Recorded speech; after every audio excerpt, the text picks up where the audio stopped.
Chair, the meeting is being recorded now, so whenever you're ready. Thank you.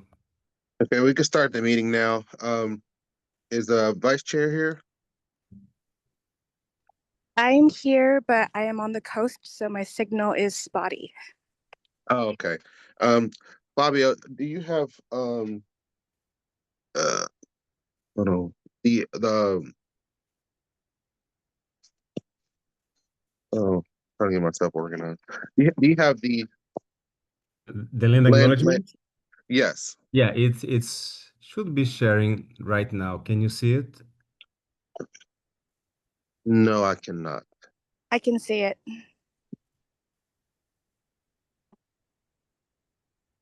Okay. Vice chair, would you mind reading it off, please? Yes.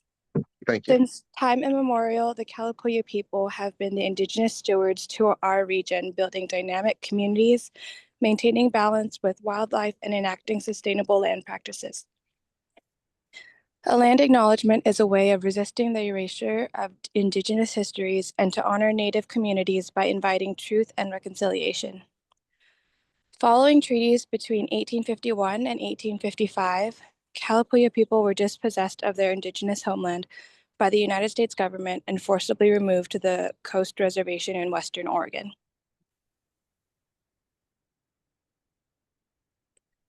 As we consider the impacts of colonization, we also acknowledge the strength and resiliency of displaced Indigenous people.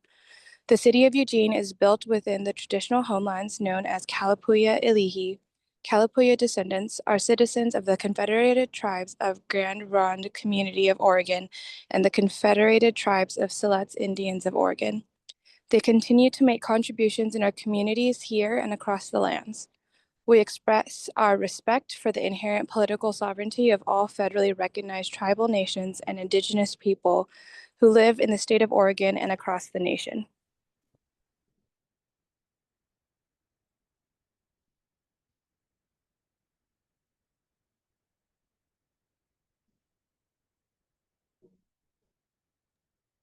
Back to you, Chair. Thank you. Thank you very much. Let's move down to acknowledging the agenda and the minutes review, please.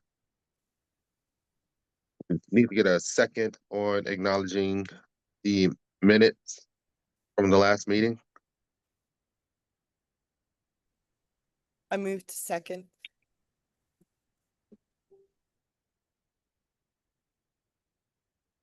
All right, all those in favor Aye.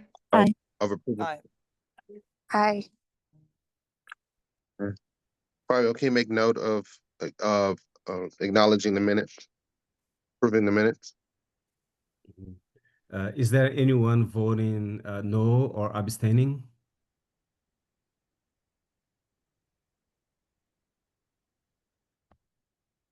Fabio, this is John. I need to abstain because I was not present at the last meeting. Fabio, I'm sorry, that might be my mistake. I also was unable to be present, but I can revoke my approval. I was not aware that that was a requirement. My bad.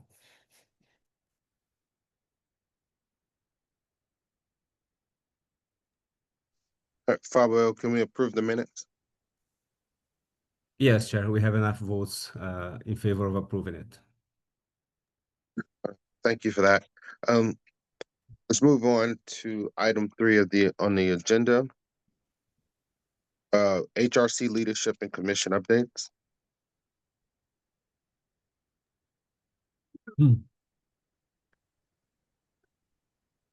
I can speak. I attended the NAACP concert part of their fundraiser event. It was excellent. I only wish there were more people from the community that could have been there to see it. So it was, there was spoken word poetry, there was a lot of music. There was the Dallas Boggs Award was given out to Mo Young. It was just really excellent, and I hope they continue to consider doing that format again next year. So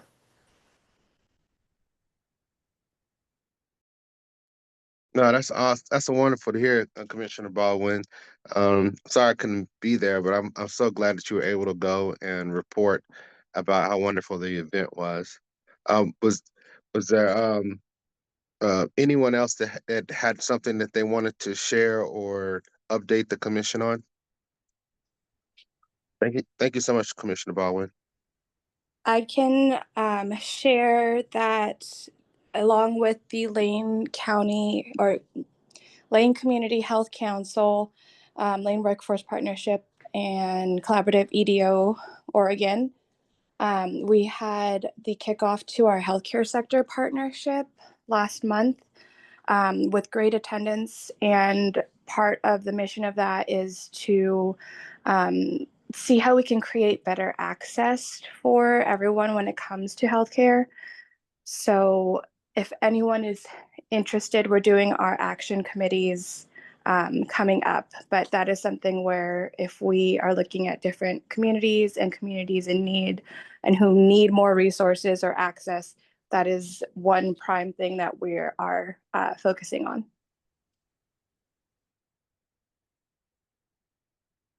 Thank you, Commissioner Kabuka. That's amazing. So that was you said that kickoff and that partnership. Who I didn't catch who the partnership was with.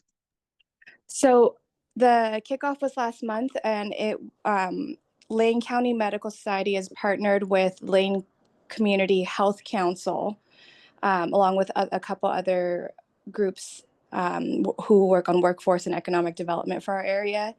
And we've divided into 4 action committees out of that kickoff meeting to address some of the healthcare challenges in our area. Oh, that's awesome. But yeah, I definitely like that. That's awesome, especially with getting better access to healthcare.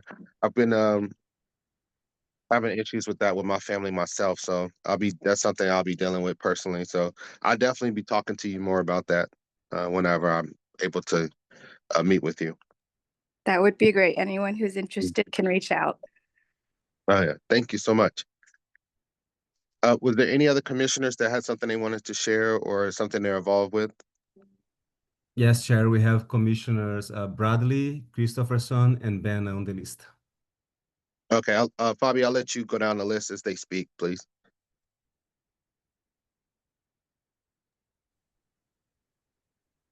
Thank you. Commissioner Bradley? Chair, did you want liaison reports now, or is this just general announcements? Oh, just HRC leadership and commissioner updates. Just anything Okay. in the community. We haven't got to the EPD liaison report yet. Okay, all right, thank you. No worries.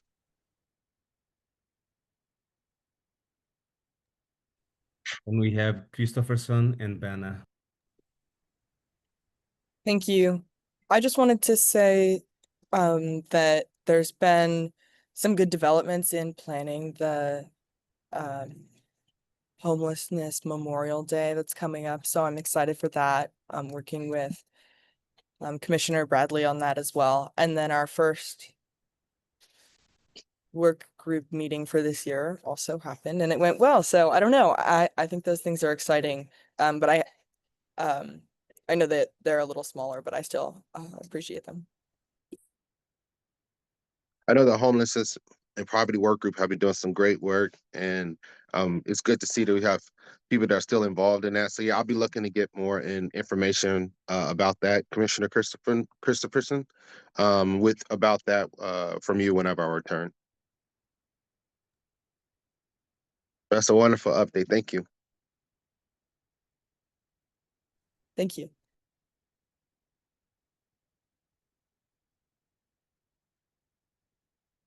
Who do you have next, Fabio? We had Commissioner Banna. Thank you. I got to go to the NAACP event also with my daughter, and I got to meet Cynthia in person, which was so cool. Hello, Cynthia. I did not get to see you, obviously, Martha, which is crazy because like you said, there weren't a ton of people there, which was a bummer. And so I also really hope the NAACP continues to host those kinds of events because it's uniquely rich for Eugene and Springfield. Like, I mean, my husband was remarking on that we just don't have enough of these opportunities to engage with one another in these more diverse settings with so much intentionality and culture. And Cynthia, thank you so much for connecting us, for getting us those tickets, because I wouldn't have been able to go without you. So thank you.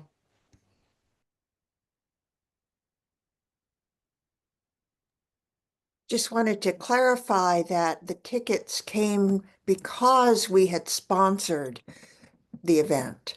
And anytime, at least now, when we sponsor an event because someone has applied for our funds, then we usually get a chance to participate. But I'm really glad that both of you were there. It was a beautiful evening.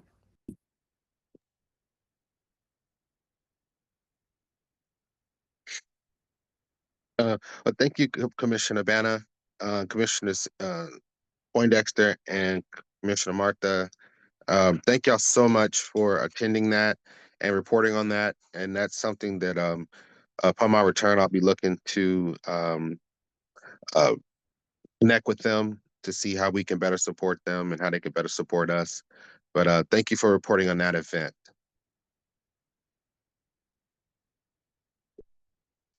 Were there any other commissioners who had anything that they wanted to discuss or report on? Maybe just one more thing, because I don't think this is on our agenda. There is also a small group working on the Transgender Day of Remembrance. So we've had a meeting already, and I believe we have another meeting tomorrow. Commissioner Bowman has been a huge help with that, doing some artwork. So it's been a great group, and there's lots of progress being made, and excited to see how the event turns out. Yeah, true story. I'm super excited about it. It's a devastating reason to have to hold an event, but I am glad for any opportunity to get the community together and just have community support of any kind. So stay tuned for updates on that as they come in. No. But it's Thank you for in general, sorry, I didn't mean to interrupt you. Oh, no worries. The 20th at the Farmers Market Pavilion at 5:30 p.m. is when the event is, and it is to honor all of the lives that were lost to anti-transgender violence over the last year. And so that's in general what the event is for. So if y'all are free on that night, we'd all love to have you. And Commissioner, just for the record, 20th of which month? November.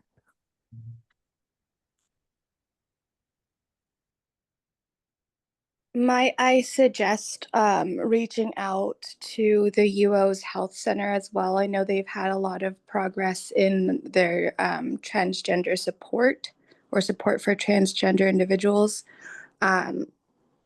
If you need a connection, I can make that as well. Yeah, that would be stellar. Thank you. And I might be remembering this incorrectly. I think U of O is having an event that same day, but at a different time.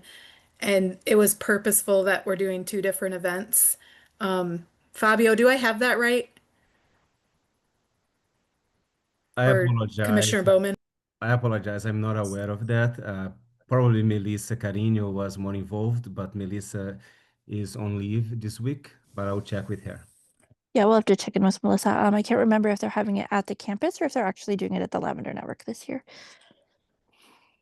My understanding was that that event was at the U of O, but sponsored by Transponder. So we will double check on that. But Melissa did say she was aware that there were two events, but our event at the farmers market is actually more accessible to the public.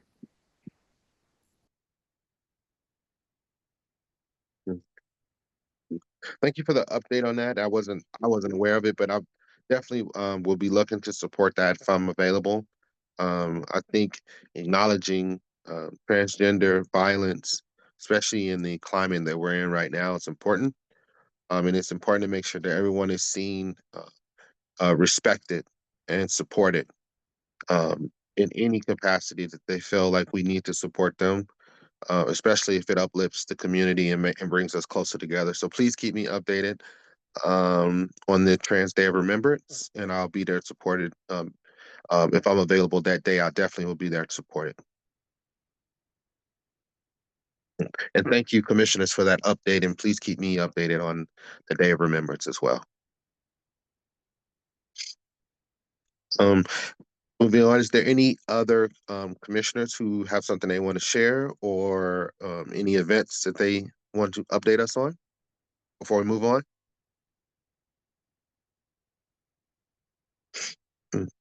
Fabio, if you don't see any hands, we'll move on to item 4 of the agenda, and we'll move to the EPD liaison report with Lieutenant Williams.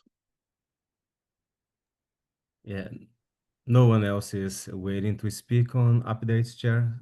So, Lieutenant Williams, I can share the table with the cases you'll probably be reporting on since July. Yeah, good evening. My name is Jeremy Williams. I'm a lieutenant at the Eugene Police Department. I know we have some new faces on the commission. Congratulations, Dr. Booker, for your selection to chair. It's gonna be nice working together in that capacity over the upcoming year or so. So we do have a lot of cases to kind of go over. Some of them have been very few will not be discussed because they were learned to be not biased crime, but the majority are going to get some notes. I think I have about 14 cases to discuss with you. Since I was unable to attend last month's meeting, I apologize for that. We're going to have the whole summer's docket and then the months that have passed since then. So I'm going to switch over to my notes here. I did a summary earlier today to make sure that I'm accurate and concise for you. So beginning in June on the 3rd, at about 1 o'clock in the afternoon, a downtown Hispanic business owner, female, called the police because an elderly male came into the business, immediately demanding to know if she was a legal citizen. After some time of this, she asked him if he wasn't going to be shopping that he leave. He then knocked over a boba tea machine that was on the counter. And when she tried to catch it, it left a pretty significant bruise. He walked out, but a concerned citizen followed him and got him to give a verbal name. The case was assigned to a detective, and the detective believes he's identified the suspect and has what's called an attempt to locate out for him, which is sort of like a warrant, so that if he's contacted by police in the area, will be flagged and he'll be held until we can conduct an interview or make an arrest. Unfortunately, the detective says his current information is that the suspect may have fled the area. So more to come on that, I hope. June 25th, kind of in the South downtown area. This was kind of a long-term neighbor conflict. A female neighbor is upset at the victim, who is Black. The reasons appear to him to be vague and unclear. But on this date, he was watering his plants, and she was hollering at him and upset in a way he couldn't understand. And the next day, he came out and saw a message in chalk written on the sidewalk outside of their house that had a variation of the N-word in it. Police did make contact with her and him. They worked with the victim a bit through the community engagement team and also code enforcement. There's some element to that wasn't clear to me immediately in the report. The victim ultimately declined prosecution and said he felt as though this was less of an issue of racism and more of a mental health matter. On June 27th in Southwest Eugene, a neighbor was verbally harassing his female victim neighbor. He was erroneously calling her various things, including transgender, gay, and male. And the victim is confused. She says she's none of these things. The victim also, more concerning, but segueing out of that and into the source of her police report, she found her brakes had been tampered with and weren't functioning properly, which is a problem when you live in the hills, particularly. She took her car to the auto repair shop and found the brakes had indeed been tampered with. The report was made online, which, as we've discussed in this forum before, presents some challenges because it's sort of a one-way conversation where somebody can leave some information, and frequently there's questions that are left that are not answered. And so this was followed up on by one of our community service officers, but they have not received a phone call back from our complainant. The detective has also attempted to reach out to her without success. On July 11th, in a West downtown apartment, we had a hotel owner, and I can remember getting these on the tip line as well, of Indian descent, who was experiencing some harassing behavior by unhoused folks, apparently unhoused folks, as he described it, passing through his parking lot, hanging out by his trash cans, blocking driveways, and otherwise interfering with his business. When he would go outside to ask them to leave, they would be aggressive with him and say things like suggesting that he go back to his country, and would not move along. Unfortunately, the hotel manager doesn't have any cameras. This was assigned to a detective who's been working with the victim. And unfortunately, we have not developed suspect information, but the good news is it appears for now that the behavior has not continued. The problem seems to have stopped, at least for now. So that was good news, at least since July. July 16th at the Wendy's on West 11th, we had a black victim arrive on a bicycle. He reported being harassed by a white suspect carrying a red, white, and blue baseball bat. For no apparent reason, the man pushed over the victim's bicycle and was using the N-word. The victim called the police. Unfortunately, the only other person there, the manager inside the store, wasn't outside, didn't see it happen. There's no video surveillance at that location. And the victim has sort of declined ongoing contact with the police following this incident. So no further suspect information or prosecution apparently desired at this point. At the very end of the month, on the 31st, we had an unhoused black male victim underneath the Ferry Street Bridge. He was approached by a suspect, possibly a second one was in the area. That'll come up in a moment. And he was aggressively solicited for oral sex. When he declined, he was threatened. There may have been an axe. An axe was pulled out, but then he was also struck from behind, likely by a second subject. There were people in the park that witnessed some kind of an altercation. Our victim was transported to the hospital with a pretty significant laceration to his ankle, requiring medical attention. This is assigned to one of our SAU detectives who thinks he's got a suspect ID on one of our subjects and is working on the second. So that investigation is ongoing. The next day, August 1st, in Southeast Eugene, one of our University of Oregon employees who's openly Jewish and was undergoing some unfriendly, hostile online activity and posters posted up around the university. This is sort of the background to what happened on the 1st. She reported that when she came out to her car, which was parked on the street in front of her house, there was a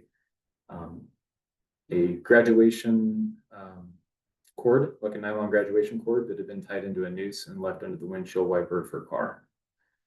That was assigned to one of our special investigations unit detectives. He has been unable to, the victim wished to keep this somewhat private and asked that a kind of an extensive neighborhood canvas of video surveillance would not be conducted to ensure her privacy, which sort of clearly didn't yield any suspect information, unfortunately, and they don't have any at the house. So I also happen to serve on and chair the Lane County Threat Assessment Team, and I think this one's going to be one to keep an eye on through threat assessment. And in addition, our local FBI agent who handles threat assessment for the FBI was also consulted, and she spoke with the victim as well at that time. I'm sorry, this is taking a little while. We're over halfway through. I know I only have 10 minutes, and these don't normally go this long, so thank you for your patience. On August 3rd, downtown 2 a.m., a male gay couple were on a corner. They were accosted by one of the victim's ex-lovers, boyfriends, who was upset and started making anti-gay slurs to the victim about his sexual orientation. He ended up getting in a physical confrontation with these two folks outside of a bar. Security came outside and pepper sprayed the suspect. Our downtown officers arrived and arrested him and lodged him at the jail for intimidation and disorderly conduct. Unless I got my dates wrong, I also have a second incident. No, I'm pretty sure it was in the same day, August 3rd. This was in the North Ferry Bridge neighborhood and an apartment complex. One neighbor was seen by the victim, a black tenant, a lady. She saw this neighbor huffing on a nitrous canister. He became agitated at her because she declined his request to pet her dog. And the next day, she found a pentagram drawn in chalk on the ground outside her front door, and then a couple of statues of Abraham Lincoln, one of which was hanging by the neck, like obviously clearly visible from her front door, unmistakable. He admitted to doing both acts, but didn't offer an explanation and just said he was high. He was arrested and taken to the jail for the crime of bias crime 2. August 5th, on West 18th, EPD received a referral from the Oregon Department of Justice hotline. Apparently we'd had a couple of Afghani descent, or people from Afghanistan, a husband and wife, who were walking near the Albertsons on West 18th. And a car drove up. A passenger leaned out and threw a full bottle of wine at them, and it struck the husband in the shoulder, caused him pain, but no injury. That was assigned to one of our detectives, Detective Peterson. The video was of really poor quality, and unless we get some new additional suspect information, that case is probably not going to proceed. On August 23rd, on South Willamette Street, kind of a strange thing. A suspect drove up to a pizza parlor. He wanted to pick up the pizzas he'd ordered. He became upset with the staff member at the counter, called him the N-word, even though he's not black. The manager came out and tried to keep the peace, refunded the suspect his money, and let him have the pizzas also, just to get him to leave. One of the business employees went outside and took photographs of the suspect's vehicle, which further upset the suspect, who charged at him. They tussled. The employee actually hit the suspect and then retreated back into the restaurant. They locked themselves inside. The suspect was yelling and threatening at the door and actually broke the window out before leaving.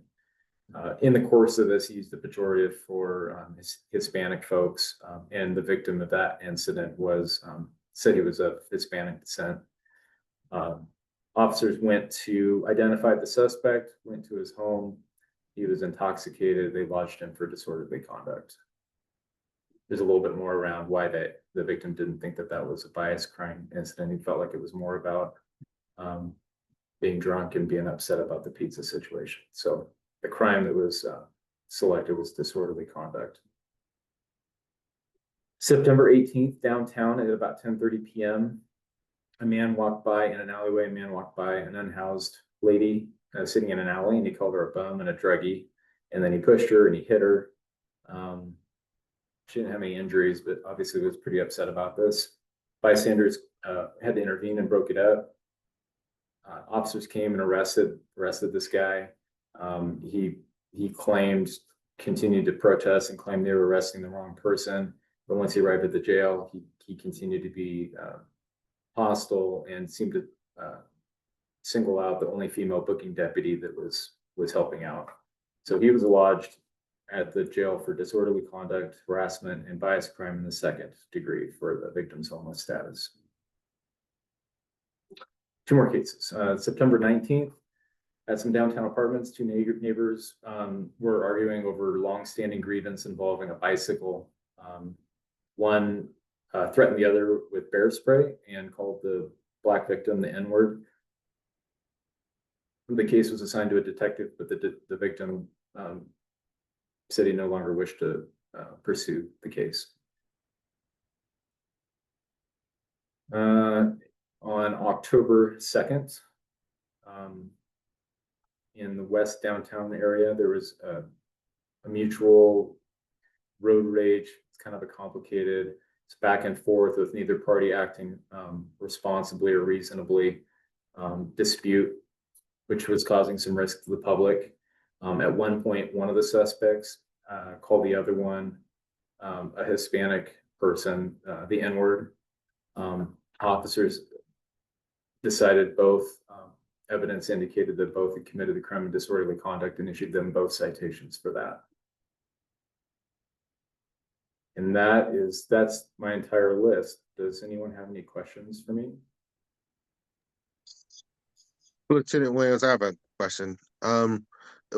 Why did the FBI contact the Jewish female employee, but none of the other cases that involved Black victims, where the FBI didn't talk to them at all? Was there any particular reason why the FBI chose to talk to that one particular Jewish victim and not the others? From my recollection, it's a fair question because I wasn't prepared to answer that, but I do remember a fair amount about this case. There was a lot of concern on her part. We'd already discussed the enmity that she was facing based on her position at the university, as well as her position on the matter in Gaza and feelings about Israel. And she'd received so much vitriol and threats online and around the university that she'd already been the subject of a threat assessment by the FBI and by the university. So she kind of already had a case, like a caseworker assigned to her ongoing issues, and that was Agent Damara Gonzalez. Mm-hmm. And then the other case that kind of concerned me was the apartment complex victim, and the person was arrested for bias crime too, you said? Was this the one with the August 3rd? Yeah. Let me go back and check.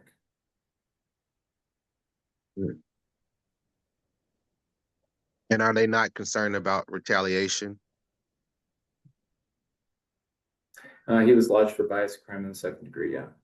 And then what was the second question? Whether she's concerned about retaliation? Did that victim get any kind of follow-up from EPD in terms of assuring her that they have her best interests in mind, and any kind of retaliation or any kind of steps she needs to take in terms of retaliation from this particular I didn't listen to the full body camera review of any of these cases, but I can tell you, assuring the victim of a crime, particularly a violent or a person's crime, it's typical for us to kind of explain how the legal process can go, because people are concerned about that. Like, am I going to have to appear in court? Will people see me?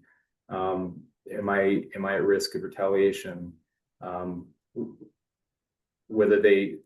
Our policy would be that all of these cases we've discussed are also referred to the Department of Justice and also the Office of Equity and Community Engagement with Fabio. So, and then a lot of times those conversations are also driven by a person's comfort level, whether they want information about seeking a protective order. And I don't know if that took place in this case, but those are sort of natural aspects to how we conduct these investigations.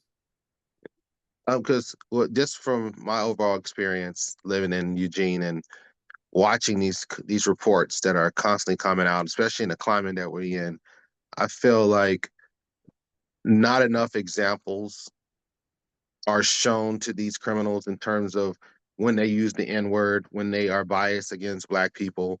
There are no strong examples of repercussions for their actions. And one in particular is labeling their racism as a mental health issue. Yes, it is a mental health issue, but it is also racism. And I think anybody that chooses to be racist towards Black individuals or any individuals of color has mental issues. There's no doubt about that. But I don't want EPD to get into the habit of bypassing, criminalizing these people the way they need to be criminalized, and basically saying, oh, well, it's a mental health issue. It's not a racist issue because they have mental health issues. I can say I have mental health issues. That doesn't give me a right to go around calling people racial slurs. And then I just, what I get I get a pass if I say I have mental issues and I just started yelling racial slurs at people? Probably not. So that I don't. the police department didn't make that statement. That was the victim's choice, and we don't typically drive prosecution decisions unless there's a community risk aspect, or in cases of domestic violence, the statute mandates an arrest. So when there's not a clear and present danger in a situation, and there's not a legal mandate requiring a physical custodial arrest, then the policy and the practice is to be victim centric and allow victims to make the decisions about how they want to proceed with the case. And it was the victim in this case that felt sympathy for his neighbor and attributed the conduct to mental health. But I do understand your perspective, and we certainly can't. We're not going to get in the business of beginning to make excuses for people's bad conduct when it moves into the realm of bias crime and victimizing our marginalized communities. Yeah, I do feel like a lot of times in these racial situations, especially within the Black community, they will take the road of lesser traveled in terms of follow through and being consistent with pursuing legal action and help because of lack of support from the legal system. So a lot of times, I think the victim is choosing to probably, and this is just me going off of what I've experienced and people that I've talked to within the Black community, a lot of times it's because they feel lack of support from EPD and other legal services, that they'll get the support that other people are offered, or given when they have a racial incident or something happen against them. So I just want that to be stated, because there is a fear within the Black community that they will not have the full support of EPD and the legal system when it comes to making complaints and pursuing suspects and people that do criminal behavior. So I think that's something EPD needs to be aware of in terms of the racial climate that we're currently in and will be in for unforeseeable future for now. But thank you for the report. Was there any other commissioners that had any statements or any questions about anything that was read off with the EPD report? Yeah, Chair, we have 3 commissioners on the list. Commissioners Poindexter, Ben, and Christopherson. Okay, Fabi, I'll let you go to each one. Thank you. Okay, Commissioner Poindexter. Thank you. And thank you, Lieutenant Williams. Your reports are always very difficult to hear. I'm sure they're difficult to say. And I am noticing this time that in addition to verbal assaults, you had 5 incidents where violence either happened or was threatened, and some of these are life-threatening, like pushing an unhoused woman, breaking a window, making it possible for somebody to have a car accident because the brakes have been tampered with, and throwing a bottle. So, and I also want to say that those 2 incidents involving the symbolic use of a noose, very, very disturbing. So I just wanted to get an impression from you. Are these sorts of violence violent incidents getting worse in your estimation? I think we've got some ability to look back to maybe quantify some of the nature of these crimes and possibly collect data, the kind of data you're asking, you might be asking about, but you're not asking that, you're asking my impression. And I think it's hard to save up these cases for 4 months and then discuss 14 cases instead of 3 or 4. I didn't see anything in this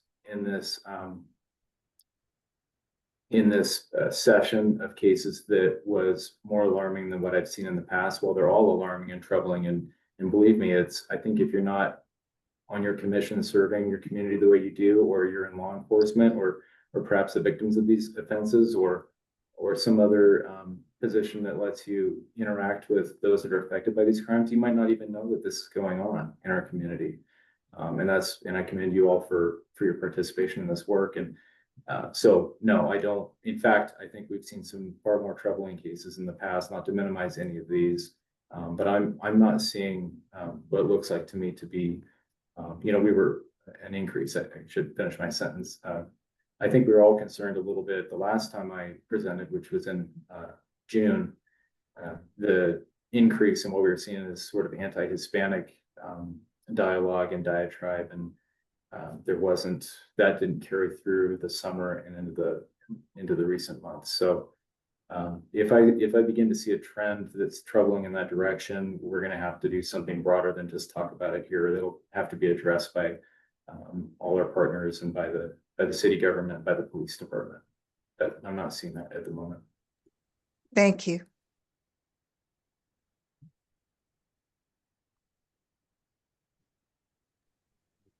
Commissioner Christopherson. Thank you. Thank you. I wanted to speak to Dr. Booker's comment on mental health playing into addressing issues and hate crimes involving racism, and also ask a question to Liaison Williams in terms of let me think of how to put this. Crimes that are determined, or are these all of the crimes involving issues of discrimination that have been like documented, or are there more that have happened with a different outcome possibly than the ones that were mentioned? So your first question, or at least the question addressed to me, these are all the crimes that have taken place in which the officer or the person submitting the report, if it's done online, has identified a biased crime element or component. So I'm not withholding any cases. There were a couple that we didn't discuss, to where the facts, either that was selected on accident or by mistake, where the facts don't support a perception of or evidence of a bias incident. There are, now that I mentioned the word bias incident, there may be cases that don't get documented in a police report because it's not a crime, it's not criminal activity, but it's still the department's and the city's policy to have those victims made aware of the Office of Engagement, as well as the Department of Justice, so that they can seek resources for those bias incidents, and so that the state can track those incidents, even if it's not a violation of a city ordinance or state statute. Thank you. Okay, that makes sense. Yeah, I guess what I wanted to add to that in terms of my knowledge, and also invite maybe Commissioner Bradley to speak on this, because I know that he also has a background in behavioral health, but in terms of crimes being verdicted as GEI, and then like those hate crimes in general and how they're addressed when there is mental health issues coming into play, and just kind of the separation. Like, there are formal regulations that people usually follow for like clarifying whether something is related to mental health or related to like sane intent. But then I guess I'm wondering if those same regulations apply, and I guess not in this case, because it was up to the victim or by his empathy that the neighbor was not not involved further. But I suppose that was kind of long-winded. But yeah, does Liaison Williams, do you have any clarification on that? I'm sorry, I kind of missed the question a little bit. A question kind of similar to what you were saying, I'm sorry, popped up in the chat and it was similar, and then I got confused about what you were saying. Could you run that by me one more time? Oh, you know what? It looks like what Commissioner Bowman said in the chat seems like it relates to the question. So if we could move on and maybe that'll clarify some things. Thank you. Yeah, I don't mind responding to the question in the chat. So essentially what's being asked is if it's possible that the way the interaction with the police takes place might be discouraging to a victim. I don't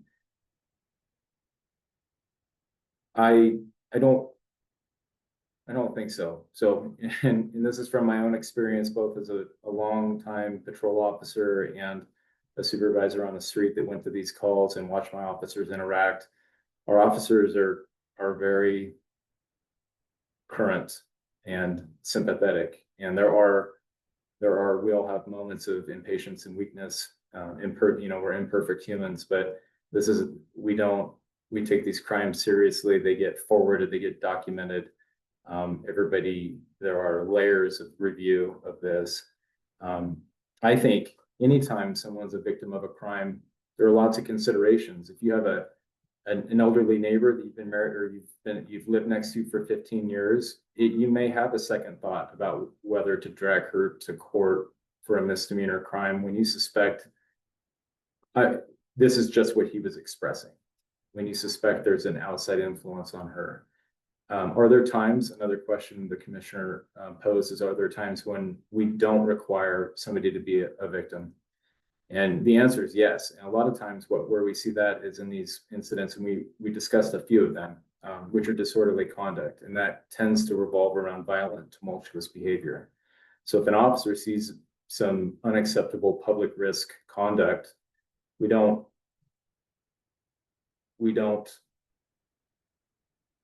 routinely hinge our decision to take that person into custody or charge them with a crime on the feelings of the victim involved in the moment, because there are broader social and typically risks to both the public and the victim that we can't rely on somebody that is maybe frightened, is maybe feeling adrenaline in the moment, is maybe feeling fear of, as Dr. Booker mentioned, maybe some kind of consequence down the road or retaliation. And so in those moments, frequently, and then there are a lot of times there are bar fights or they involve alcohol and there tend to be more violent incidents. Those see the tendency is that the officers take those people into custody and take them to jail. The final question in the chat, there was several, but are there cases where we pursue a biased crime regardless of a victim's desire? That I feel like that would be pretty insensitive to the person that's going to have to be in public court documents, have to appear in court to testify. There are reasons why those decisions are left to our crime victims. Not to say that there aren't efforts to engage them with victim services through the county or other. Sometimes I've sent people out, or I've asked our community engagement team to go reach out to victims to make sure that they've got the support they need, even if they don't want prosecution, that they've considered security cameras or maybe better lighting around their house, or maybe they want a little clarification now that things have settled down and they can think clearly about how to pursue a protective order, if that applies or not. Kind of moving down the list here, how is a clear and present danger determined for folks who routinely don't have their experiences taken seriously? I'm not exactly sure what that question is asking, but I think what you're saying is if we can identify that there's a real risk here, are we going to just leave that to somebody that doesn't routinely experience this, or maybe is feeling overwhelmed by it? And the answer is yes. I can just assure you that not only will officers act if they feel like there's whether the victim wants something done or not.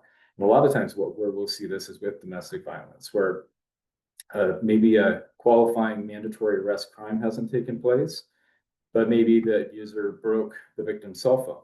And that's the way he prevents her from calling the police or calling her parents or calling her friends. That is a misdemeanor criminal mischief. There is no mandatory arrest there.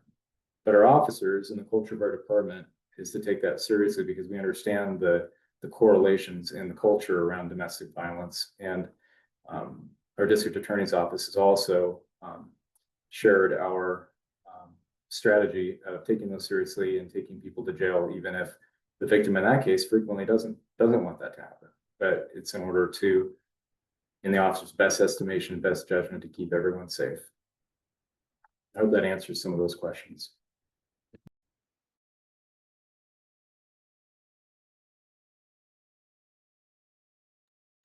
Dr. Booker, did you raise your hand again? I don't think you need to ask for permission to talk to you, sir. Oh, yes. Real quick. Is there a process in place to help victims that are homeless? Because I know you said that there's a victim outreach, and you don't have to answer this right now because I don't want to catch you off guard, but maybe for the next meeting, because I know we need to move on. If you could shed light on EPD's process for reaching out to victims that are homeless. I'm not sure about the incident on July 31st with the black male victim that was offered or harassed for oral sex and then chopped with an axe. But I don't know if he's homeless or not, but it'd be interesting to find out if EPD reached out to him since that incident and if he was given, the same kind of victim support maybe the University of Oregon employee did in terms of the racial incident. I think all these racial incidents are equally important. It's when violence is a part of the crime. I just wanted to know what is the victim outreach process for those that are homeless. And you don't have to answer right now, but it'd be good if you could update us the next meeting on that process and how that process is administered to those that are homeless when they have these crimes of racial incidents and attacks against them. And then where's their line of protection and their reassurance from EPD that even though they're homeless, that their lives matter just as much as the University of Oregon employee. So I can tell you that the University of Oregon employee's case is no longer open. There are no investigative leads. I'll just remind the commission that the reason a threat assessment investigator reached out to her was because there was an existing threat assessment taking place. It wasn't assigned because the noose was left on her windshield. As far as our who I believe to be an unhoused victim under the Ferry Street Bridge, that investigation is ongoing, and the Eugene Police Department doesn't care if you live in a cardboard box or in a mansion. If you're the victim of a crime, we're going to pursue the investigation and hold people accountable. I personally once traveled to Corvallis and looked through a transient camp to bring a victim back down to Lane County for a grand jury, and that was not easy to locate her. One of my violent crimes detectives currently just purchased, with our department funds, purchased a cell phone for a crime victim so that he could keep tabs on that gentleman and make sure that he made it to his court appearances, both of which were greatly appreciated by the involved. And those are challenges that are real, and I think that's why you're bringing it up, Chair. And they can frequently be a real challenge for the investigator when you've got court deadlines and you're having a hard time finding people. Another tactic I've seen is an officer will get a subpoena from the district attorney's office. They've got a quick set grand jury or plea deals have fallen through, and they need to they need to be prepped for trial. And we'll send out a department-wide email with the subpoena, and our officers, more often than not, in the majority of the time, are able to find these people because our officers know where these people live and they know how they operate. And more often than not, the officer's the only one that does. Because I do know from working within the community, there is a big problem of racism amongst the homeless community, and a lot of times it's not addressed or followed up on. because they'll say, "Oh, well, we don't have an address, or we don't have a way to contact the victim." So it's one of those areas that's always left on gray. And that's why I wanted to know if there was a particular process the EPD has probably come up with in terms of, well, how do we continuously show support to our homeless people when they don't have an address or they are unable to be contacted, to reassure them, hey, you might not want to move on, or you might not want to, transient to another town until, we can get you the support you need, type of situation. Does that make sense? Mhm. Yeah, it's certainly challenging, and we do the best we can, and we're always looking for new strategies. So if you have any more ideas, I'd love to use this forum for an opportunity to expand that conversation. Oh yeah, I have plenty of ideas. I'm always I love to be proactive rather than reactive, so I'm always thinking ahead. But thank you for the report. Were there any commissioners that had any more questions or for Lieutenant Williams, or any statements? Chair, Uh, Lieutenant Williams, Okay. I'm next on the agenda with the bias incidents report, and I'll be brief, and I can also talk a little bit about our collaboration with EPG. So, Lieutenant Williams, you could stay just a few more minutes. Yes, sir. And Chair, Oh yeah, yes. Go ahead, Fabio. okay, thank you. And I apologize, I'm doing audio only. I have been homesick, so that's one of the reasons we're not having this meeting in person today. One thing that I can report is that we have many cases that are reported to EPG as criminal initially, and through the investigation, they are found out not to be criminal, but they still have a bias component. And those cases are often referred back from EPG to our office. Sometimes the victim wants to connect with us and talk through the support that is available. Sometimes people just want us to know. One thing that we have seen in some of the cases that are not found to be criminal initially is that has been a concentration of victims who identify Latino and Hispanic. So just in this month alone, we had 3 cases being logged into our office, plus a few situations that we are gathering more information. 3 of them involve same organization. So when that's the case and we identify a trend, we can discuss with our team and with our leadership how to address that kind of situation. But it is becoming more common. And it's also, unfortunately, still very common for people not to report the cases. And that happens with the cases that are criminal and cases that are non-criminal. So people may talk to us as individuals and talk about their experience and still ask that it not to be logged into any system. For example, with the Latino community, that is common because some people who do not have the proper immigration documentation, they may fear Oh yeah. somehow they would be identified through those proceedings. And they will tell the case to us at community events, at different meetings, at individual interactions, but they ask for that not to be logged in or for it to be made, to be reported in a way that the victim cannot be identified. So we do have those situations. So when I present to you the annual report with the data from the GOJ, you see that the criminal reports that we have through EPG are usually lower than the ones we have from the GOJ, because there are cases that people and the staff at the Oregon Department of Justice believes it's criminal, but the victims do not want an investigation. So the kind of information, the kind of regulation that applies to those cases reported to our office or to the hotline, the bias hotline, they are not the same that applies to the case that EPG deals with. So the case that EPG is dealing require more investigation and has a higher bar for classifying them as criminal or not. The DOJ is based on the interpretation of the staff, and there is no investigation conducted to determine if those cases are really criminal or not. So they take the word of the victims, and that's a different approach. Our office, we do the same. We only follow up on a case if the victim wants that kind of support. And it usually means referring to agencies and groups that can offer more direct support to the victims. We still see the cases happening, and many people feeling either fear of reporting or not believing that engaging with an investigation or with other steps is worth their time, but they want someone to know. So that is a very common situation.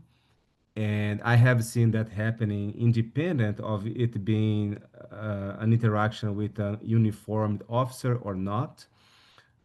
It has happened with friends of mine who were victim of a crime and decided not to report. So they would call me and talk about the experience, but ask do not log it, or only describe in a way that I would never be identified. For people who sometimes have had an experience and they would prefer not to talk to a police officer in uniform for any reason, we have arranged for people to meet with a detective in our office in a different setting,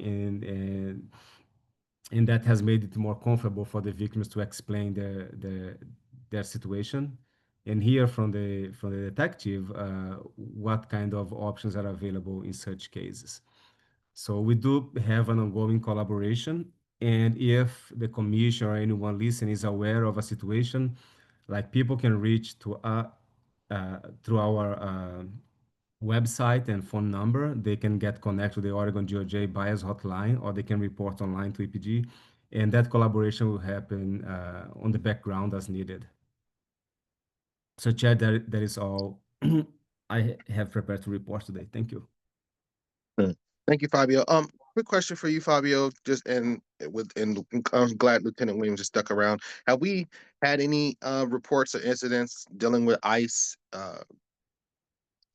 kidnapping people or taking people off the streets, or have we had any incidents like that? I know Eugene is a safe haven city, sanctuary city, but I haven't heard any incidents about ICE. Is that true? We have received the message from people saying that there is something happening. When it is okay, we do reach out to EPG to ask for information, and we usually get a response from the public information officer pretty fast if EPG has information about what is going on. So that's what I can report from our office. Okay, no worries. Thank you. Oh, and thank you, Lieutenant Williams, for being for your role and for your report and working with the HRC. You're truly valued and appreciated. Thank you, Chair. I appreciate it. And thank you also, Fabio. I think I might have come off just slightly insensitive unintentionally about the fact that we do very much understand that many members of our community, the crimes against them go unreported. I mentioned domestic violence. That's a huge one. Child abuse continues to be a major problem in our community, and those victims are ill-equipped to make reports to the police, or unhoused, and our minority populations are also victimized regularly at a level we aren't even approaching the ability to be aware of. So what I'm presenting to you is what people have been willing to report to us and been brave enough to stick around and wait for the hour it takes for an officer to get there and tell their story and trust that it's going to be taken seriously. And that is not lost on me, that we're just probably scraping the surface at times. So thank you. Thank you, Lieutenant Williams. And also Fabio, I hope you get to feeling better. And also, Fabio, thank you too for creating a safe space for people that are in fear of being deported, where they have a safe space to report. And I think that's important, and I just want to acknowledge you for creating that safe space for those that are living in fear. Thanks, Chair. I just want to remind the commissioners that there is an opportunity for you to apply for a ride along with EPG, especially for the new commissioners. And that's a way for you to see how those cases are dealt with when they are happening. And when I did my ride along, most of the interactions that I watched were with involving unhoused individuals. So it's really a great learning experience. And I can share the information on how to apply and how to schedule to spend some time with the officers. Oh, yeah, that's super important. Yes, I definitely would encourage all the commissioners, especially the new commissioners, to take advantage of the ride along because you will learn a lot. You'll get the a closer relationship with EPD as well, and see from the other side what they have to deal with as well. So it is definitely a good two-sided experience. Thank you. And then let's if we have nothing else with the bias report or for Lieutenant Williams, we'll move on to item 6.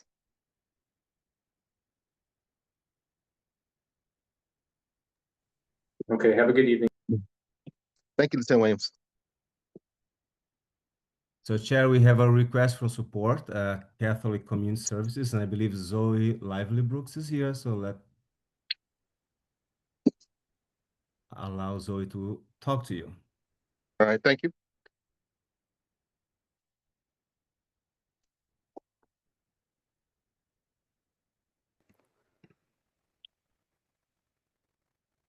Hi, thank you so much for having me.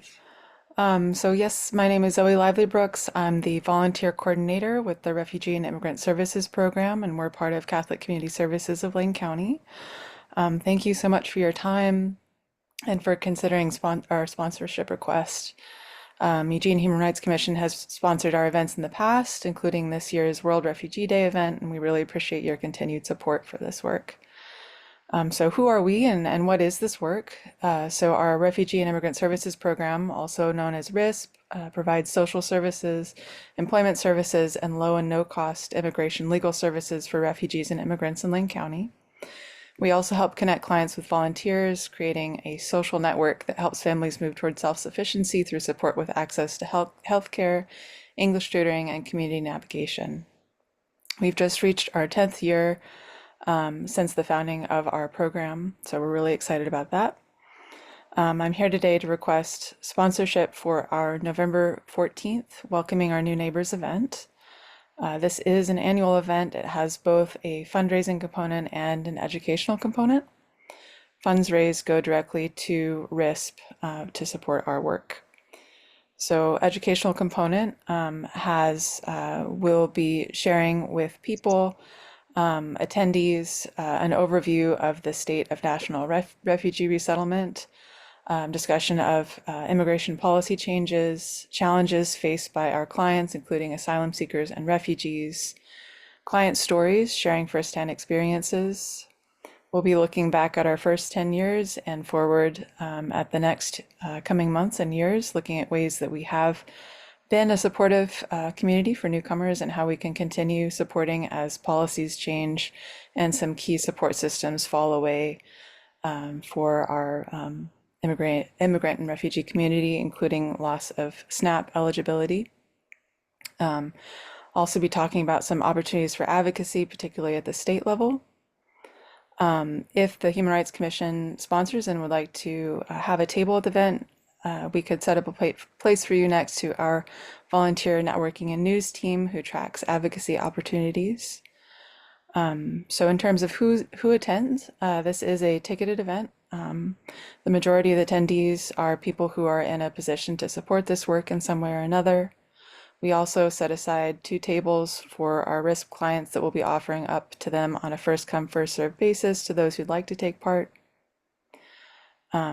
This event, I think, for our clients is an opportunity to build and strengthen social bridges. So often what I've seen at these events when we have clients attending is that they're connecting with the supporters in the audience. Often we have volunteers attend these events who have been connected with these families in some way or another. So it's a time for them to reconnect. So we are behind. I gotta speak to some. And build those community connections. Happy to share a little bit more, but wanted to stop and see if you had any questions for me.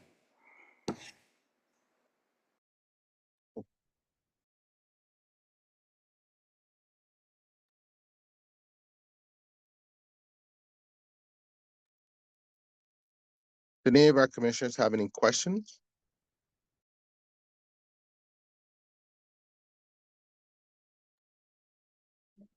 I have one quick question. I'm not sure if it's for Zoe or Fabio, but I think you said we recently supported another event of yours. Can you remind us when that was and how much that was for?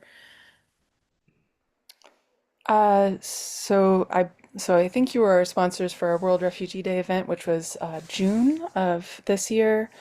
I know you've supported that event in past years as well. In terms of dollar amount, I unfortunately don't have that at hand. I don't know if Fabio, you would know. I do have record of that. I just need 1 minute to get. Thank you.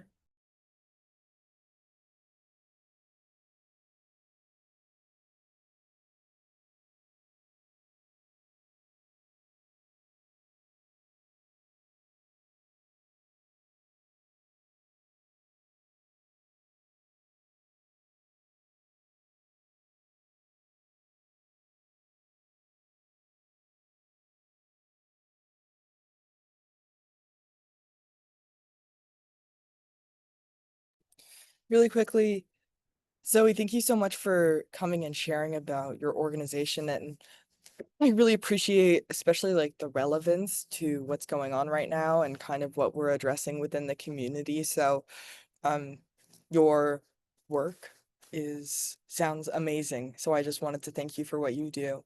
And kind of continuing on where you were before pausing for questions in terms of like specific events and then details of those or any specific like sponsorship requests.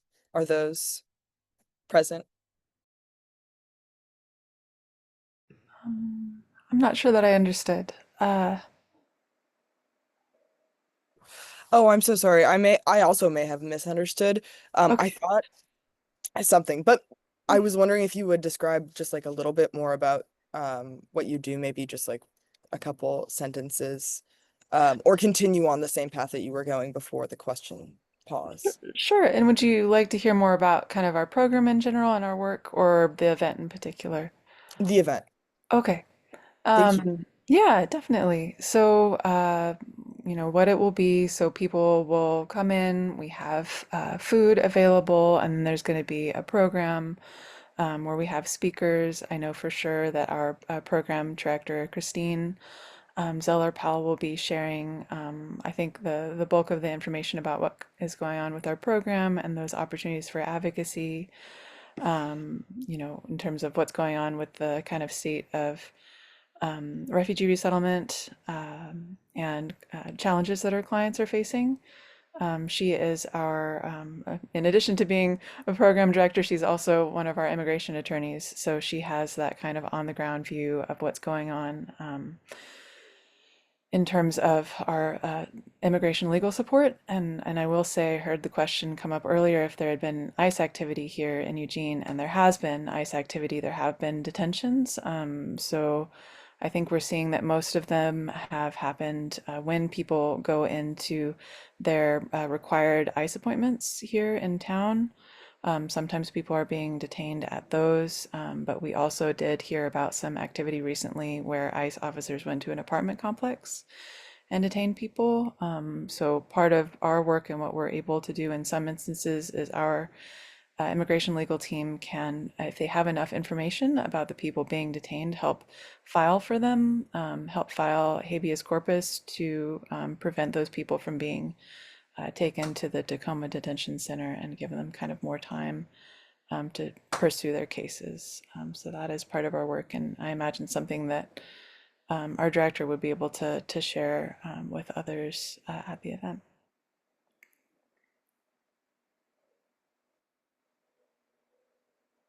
And I will say with a grain of salt, I'm not a lawyer, so take that with a grain of salt in terms of how I've described those legal proceedings. All right. All right. Thank you, Zoe, for presenting your request. What was the dollar amount on the request?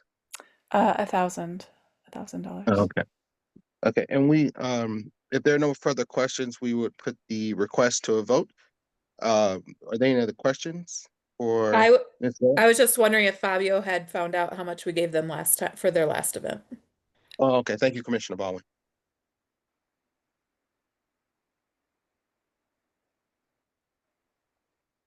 Sorry, I was still trying to access my records. The last edition that I have here is 500. Thank you.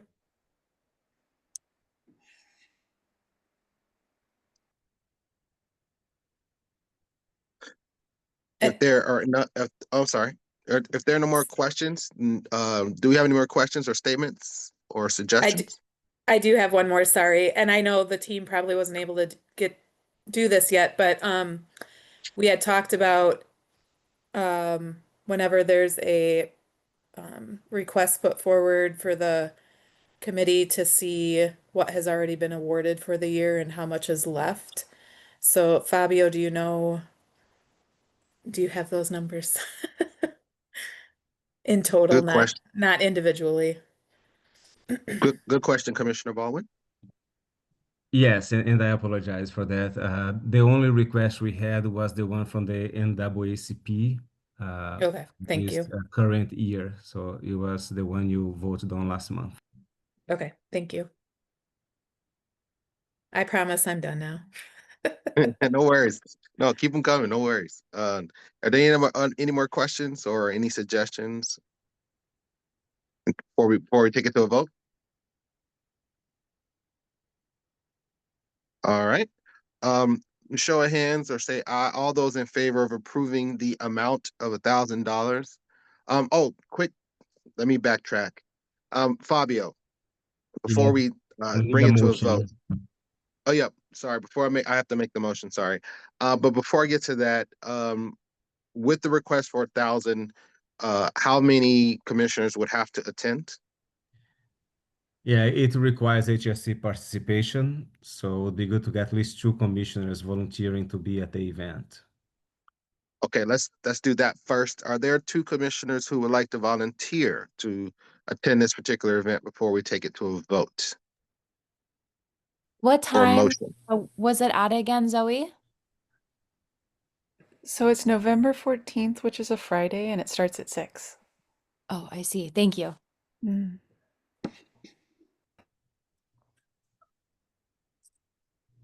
I'm tentatively volunteering as tribute to attend.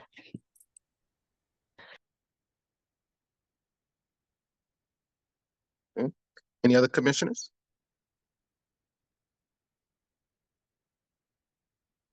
Okay. With that being said, if we do not have enough commissioner participation, Fabio, will we have the motion to decrease to 500? Would that take care of commissioners not having enough commissioners to attend? Yes, and the language is a little subjective on the guidelines, so it requires HRC participation, which can happen before or during the event. So for some events, it's just being present there and reporting, interacting. For some other events, it's participating, planning, and helping with the content of the event, for example. Okay. So yeah, this is if we Chair, currently yes. Chair, and just for the record, in previous year, for example, we had commissioners attending, and we had myself sitting on a panel at the event. Okay. Right. I think I attended one year. I think that's the year I saw you there. Might have been. Yeah. Okay. So if we do not have enough, Fabio, just in your opinion, if we do not have enough commissioners to attend, is it good to recommend that we go to a $500 amount rather than 1,000? There is an option. I see Zoe has her hands up. So Zoe, are you addressing how the HRC would participate in the event? I just Yes. wanted to say we'd welcome your participation in whichever and however you'd like to do it, whether that's giving us materials to provide at the event, whether that's joining. We've been having weekly planning meetings on Fridays. We'd love to have somebody sit on one of those if you have information that you'd like to share or suggestions about how you'd like to be involved. Happy to collaborate with you on that if it's helpful.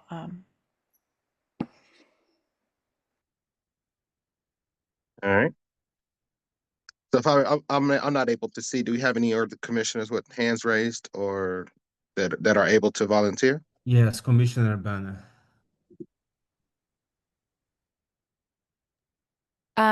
I would not be able to attend at 6 p.m., but I would be able to help in any other capacity. I can help with whatever creative ideas you might have, Zoe. I'm definitely available for that. Thank you so much. We'd love to have your help and collaboration.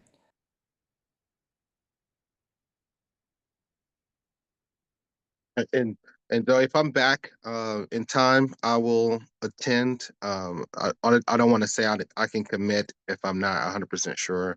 I'll be back in time. Otherwise, I would be all locked in for this. I've been to this event, and I think it's definitely needed. So I highly support it. But unfortunately, I'm just not sure if I'll be back in enough time to attend.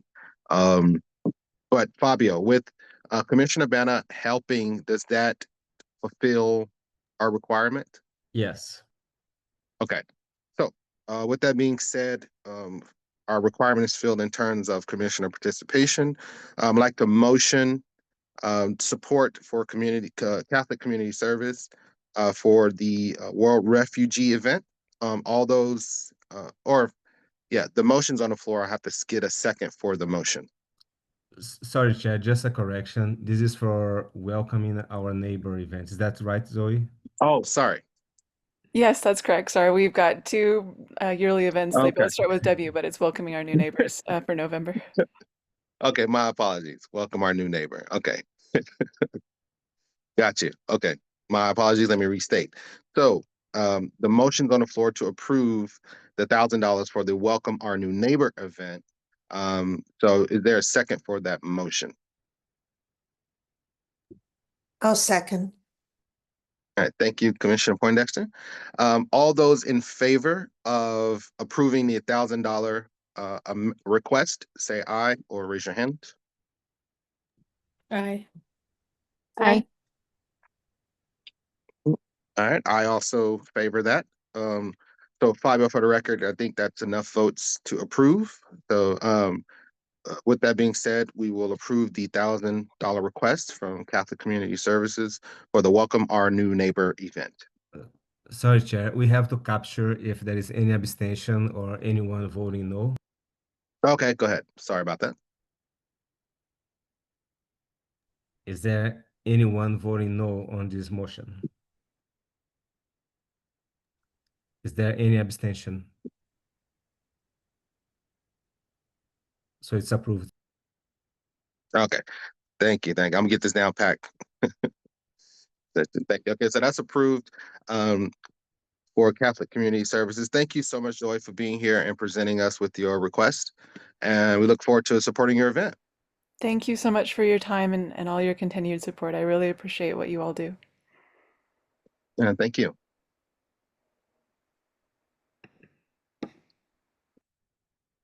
All right. We'll move on to item 7, City Council update.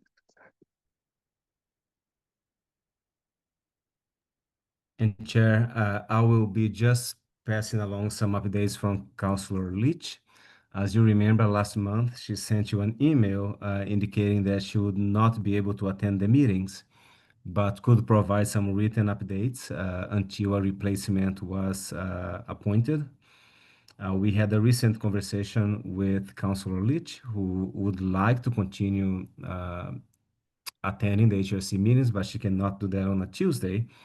So one possibility we can discuss later on during OEC updates is a change in the schedule for the HRC meetings. But for now, I have a few updates via email that you'd like to get your attention to. One is that there is a conversation on the transfer in the right-of-way topic that it was discussed last meeting. There will be a work session on the 27th of this month about that. So we can send a reminder to commissioners if you'd like to have an opinion on that topic. You can message. You cannot participate in the work session, but you can message City Council on that. she was just remind you that the council voted unanimously on pausing the Flock ALPR cameras. And she wants you to know that the message that have been shared at the screens at the airport, the TSA owns those cameras.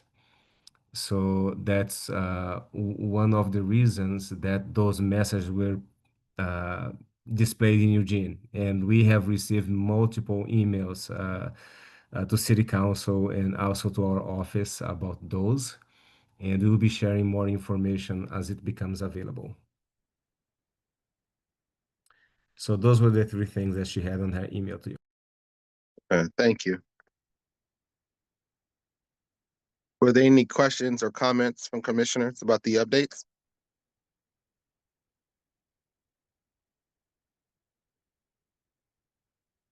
All right. Okay, that's a no. So we'll move on. Thank you, Fabio, for that update from Councilor Leach. And we can discuss possibly that through email, we can do like a maybe a poll to see about commissioners and moving the HRC meeting to possibly a date that's more convenient for Councilor Leach, or we could discuss if it's best to keep it on Tuesday, given she could be getting a replacement, and that replacement could possibly work with the day that we currently already have. So yeah, that more to come on that, but just wanted to put that out there for record. That discussion needs to happen probably later or through email, not sure. With that said, we'll move on to item 8, HRC vacancy. Yeah, this one is a quick update. So we have a vacancy right now. Because that vacancy was for a term that was still current, the replacement must come from the work groups. We had the break, and then we have to wait until the work groups were reorganized. So now they have started meeting again. So we can try to fill that vacancy from within the work groups. So the application is now will be open tomorrow, and we'll be recruiting work group members until November 5th. So I'll be sending an email to all of you and to the contacts we have from the work groups, and see if there is any work group member in the WCU or in the homelessness and poverty work group who would like to apply for that vacancy. And then we bring that back to you and submit a recommendation to council, and that's a council appointment. Okay. It says discussion and vote. Is there any discussion or vote that needs to take place with that, or is that just an update? We were expecting to have that process more advanced, so it could be presenting a recommendation today, but that was not possible. So it becomes just an update. Okay, no worries, no worries. I look forward to seeing the candidates or who volunteers for that position. More to come on that. So we'll move to item 9, addressing media request.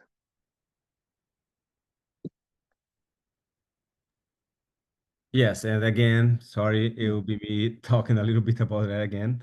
I did share with commissioners our manual for boards and commissioners members. The information is pretty simple. If, as a commissioner, in the manual, you can find all the rules and regulations that apply to your work as a volunteer member of a City of Eugene commission that advises City Council. So if you get a request from the media and they are seeking representation on the City of Eugene's policy, members of the boards and commissions are not to speak on that from a city representative position. So you are free to talk with anyone on the media or in the community from your perspective as an individual. If there is a request that is specific about an opinion of the Human Rights Commission, those requests must come to staff and we coordinate with the commission. So if we get something from media asking for an interview and they want to talk from the perspective of someone being a human rights commissioner, we will receive that request from the media and send a message to all of you and see who is available to speak. If it's a representation of the commission, usually that's done through the chair and the vice chair in his or her absence. And then if none of them are available, they can designate someone else from the commission who could participate. For example, if it's an interview or if it's to attend a panel conversation or something like that. So if you get requests that are sent directly to you through phone or email, the best thing to do is connect with us at OEC, and we'll try to answer your questions as fast as possible. So overall, the commissioners would not represent policy positions from the city. That would come directly from either city council or city leadership. But people are interested in talking about participating in the commission itself. That is something that can be done, but that would be coordinated through staff. Okay. Thank you so much, Fabio, for this. I asked you to put this in. I asked you to put this in the meeting agenda because I've gotten lots of requests from media. I haven't responded to any of them, but I wanted our commissioners to not be afraid to use their voice in terms of if they do get approached by the media, or ask questions, or send emails. You are entitled to give your opinion as individual commissioners. But of course, not on behalf of HRC. But I don't want our commissioners to be afraid to speak out or to be afraid to use their voice. Because you are in a very significant role as being commissioners on HRC. So I wanted to make sure that our commissioners were briefed and were fully aware of what steps to take if they are contacted by media sources. And Chair, that also applies to providing testimony at city council meetings. So the HRC, if someone is coming to a meeting to speak on behalf of the HRC, something that the HRC has discussed, voted, and approved on, that would be first on the queue. And there would be a testimony coming from the commission. But if a commissioner just wants to come to city council and speak on any topic, they can say that they are a member of the commission, but just state that they are there representing themselves and not the commission. Thank you, Fabio. Were there any commissioners that had any questions or comments pertaining to addressing media requests?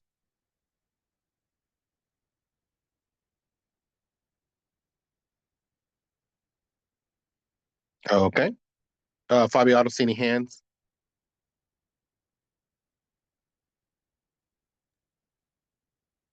Yes, no questions on the chat either. Okay, thank you.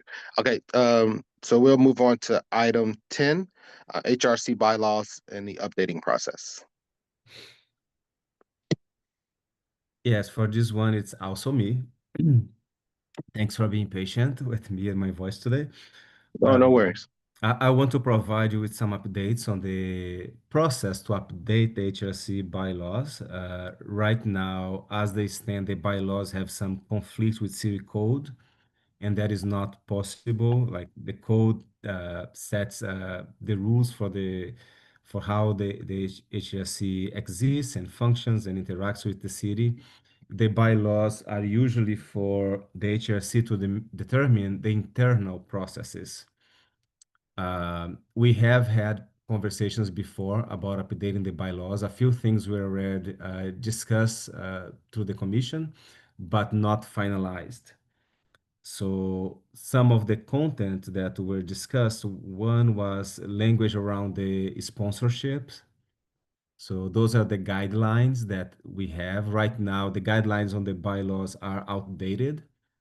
Our recommendation is to remove that language from the staff recommendation is to remove that language from the bylaw because every time there is a change in city budget or in availability of funds through our office, we'll have to go through this process again.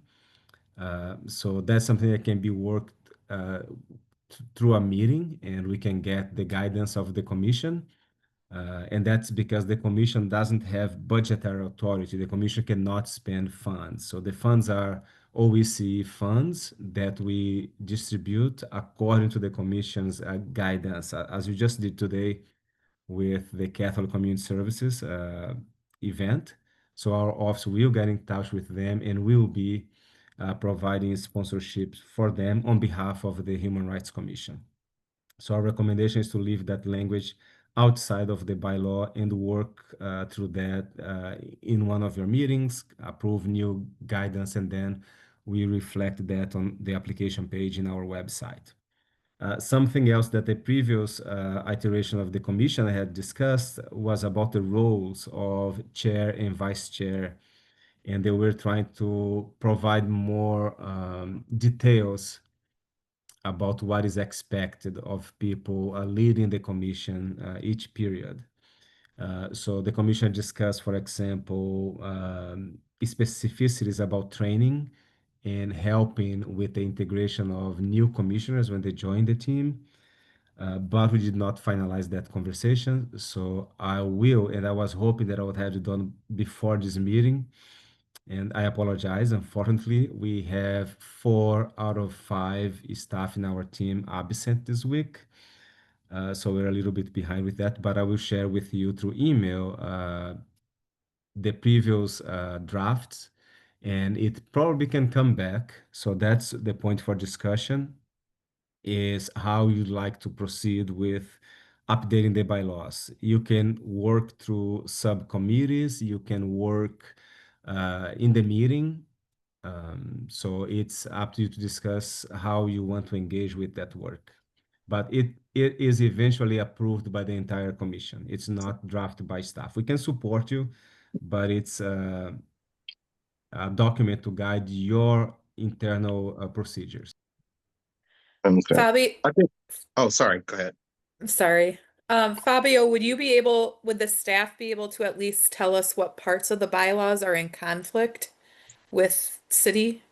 Yes, it's mostly about the liaison appointment. So the HRC Okay. has in the bylaws that the commissioners choose the liaisons to other boards and commissions. And we had been including those as we submit a work plan to council. But for example, the liaison, there are different types of liaisons. For most cases, the liaison, they just attend the meetings and they listen or they share information through public comments, and they are allowed to speak by invitation of that board or commission. One difference is with the police commission, because the HRC liaison is actually a voting member of the police commission, and the process for appointing members to the police commission is defined in code. So the HRC bylaws are not in alignment with the language we have in code. So that would have to be updated or removed to avoid the conflict. Thank you. I think the best way forward for the bylaws updating would be a subcommittee, and then get commissioners who are interested in updating the bylaws or being a part of that to volunteer, and then we take care of that as a subcommittee.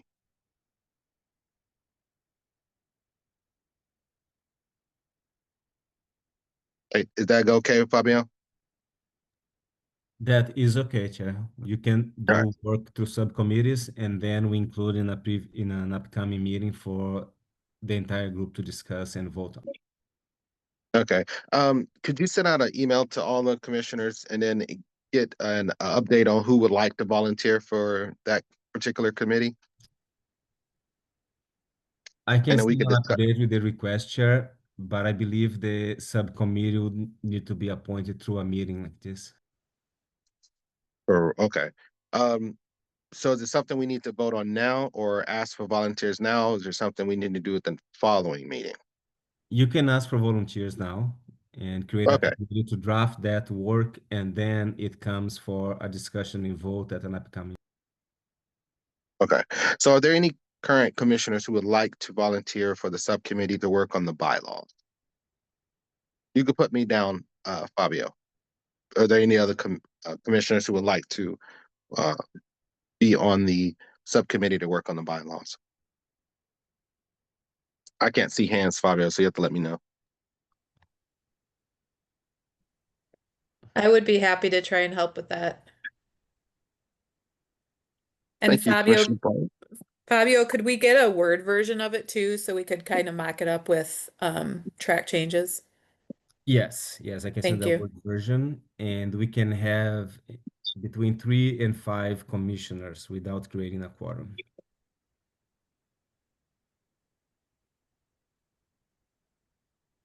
Be good to have 1 or 2 more who would like to volunteer. I'm happy to jump on as kind of like a as needed, since I'm a little tapped for time. But if we have a surplus of commissioners, I'm also happy to jump off. No worries. Are there any of the new commissioners who would like to volunteer?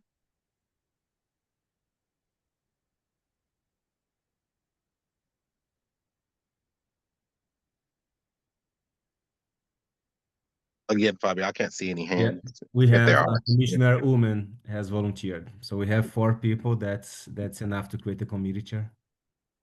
I'm sorry, I didn't hear the name. Commissioner Ullman, Elena Ullman. Uman? Mhm. Yep. Okay. Thank you, Commissioner Uman. Of course. All right, so I think that takes care of that. So Fabio, from here we got 4 for the subcommittee. Is that something we need to vote on, or how does this work from here? A vote is not needed. I will just work with the 4 who volunteer to draft something, and then we submit for inclusion in an upcoming meeting. Okay, that works. Thank you.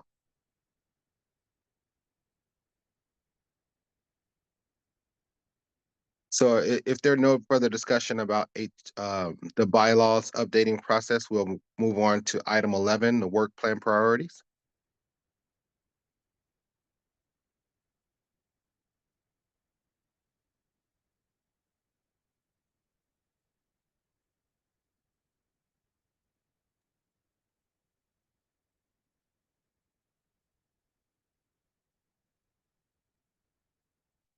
Is that you, Fabio?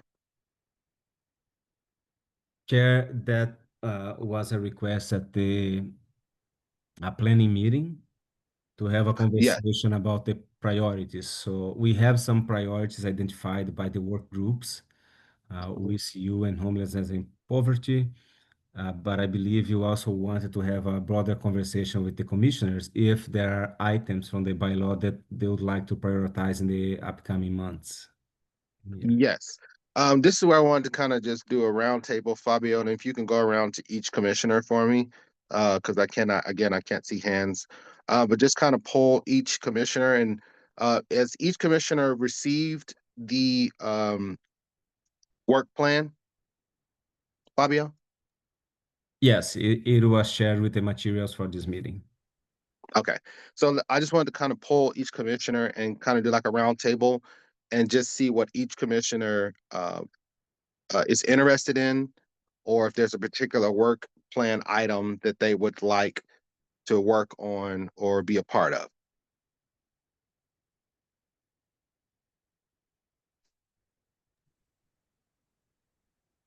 So Fabio, if you kind of do like round I can table, go. that would be I great. can go first too.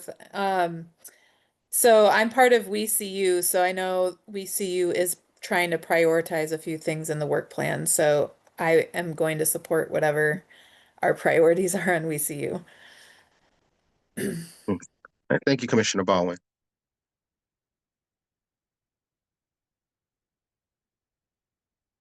Next commissioner, I would like to echo that sentiment. that's Commissioner Bowman. Yes. Okay. Chair, would this be better if we went over I guess, the committee work plans or the group work plans to see what the priorities are of each. And if anything is beyond that, then we can make note. Yeah, so we can do it that way. So, Fabio, can you go through each work group and we can just kind of do it that way? Yeah, Chair. WeSeeU had submitted a list with their priorities. So I believe the work group members have that and can speak on those. Okay. I can say that WeSeeU is definitely in the process of putting our large list of tasks in priority order. And we have a plan to meet as soon as Melissa gets back to finish that. And we were going to report next month to HRC, if that's okay.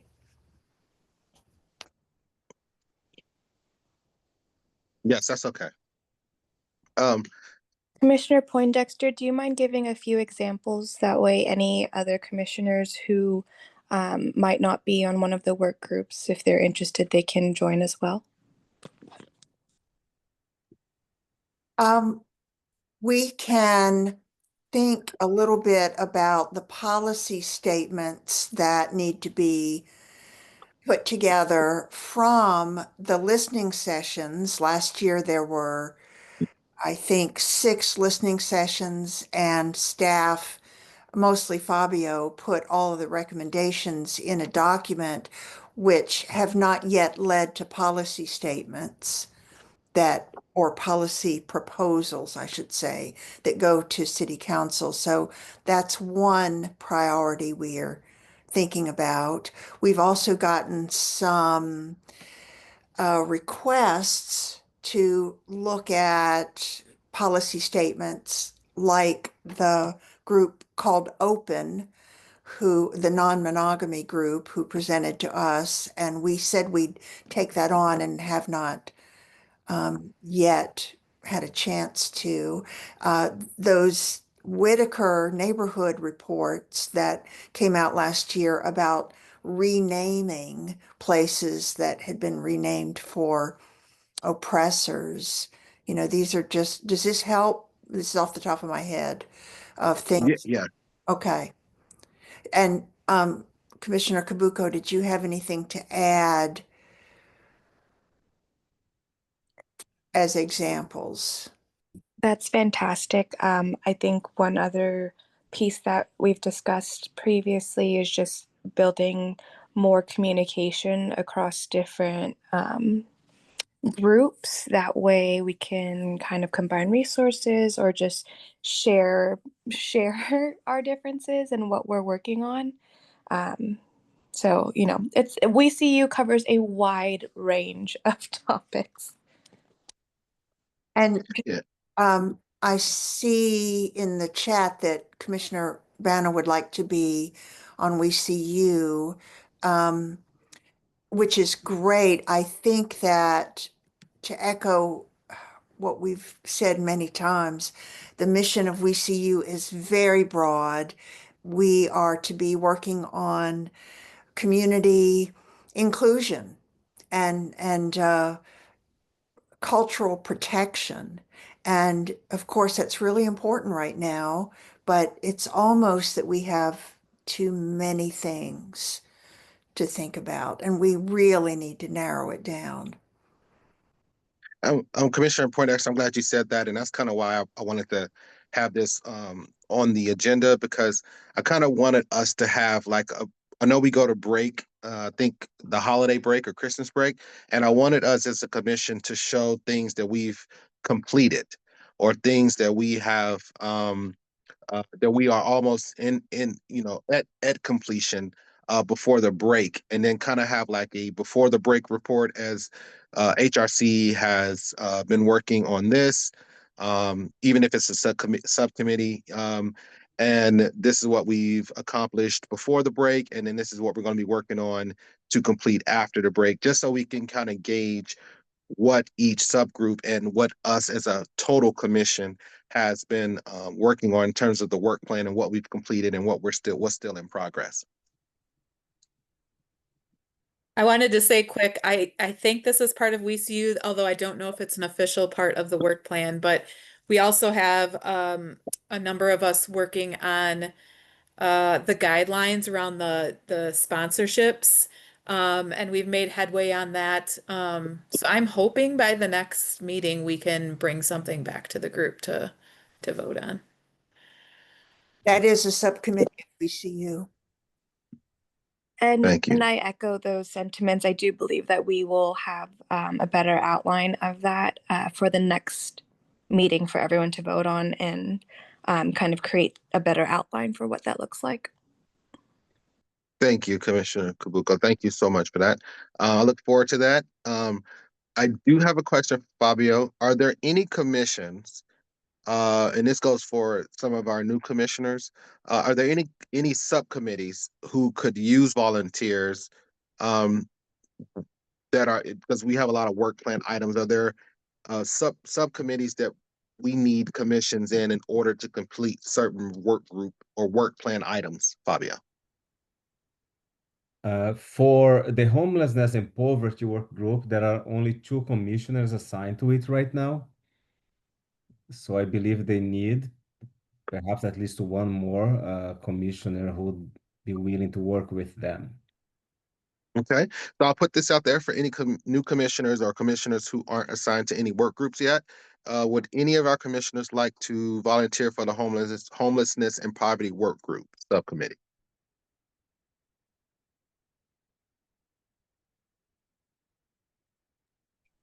I have a question. First, if that's okay. Yes, of course. Yes, go ahead, Commissioner Banner. Thank you. I can say yes to volunteer for the homelessness and poverty work group, but I also see the advisory group ad hoc, and I was curious if that one might also need help, but if it does not, then I could say yes to the homelessness one. Yeah, the advisory is formed by the chair, vice chair, and the commissioners leading the other work groups. So Oh, yeah, they meet for some internal work and also for planning processes as well. So they could I have see. one more commissioner joining without creating a quorum. Oh, what should I do? What would be most helpful? I don't know.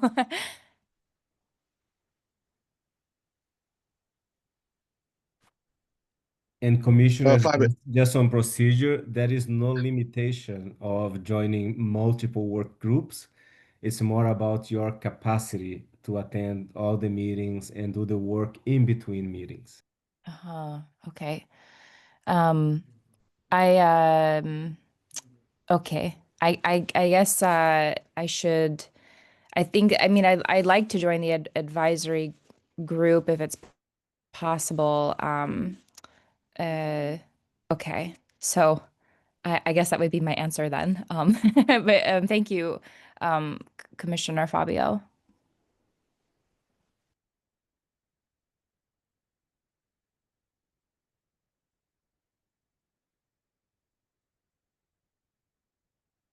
so Fabio, are you able to add Commissioner Banner to the advisory group?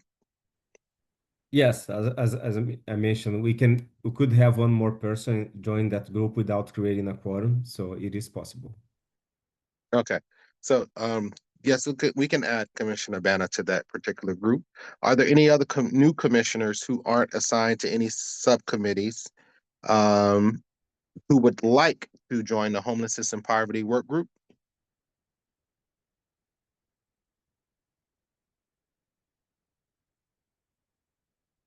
And I'm sorry, I can't see any hands.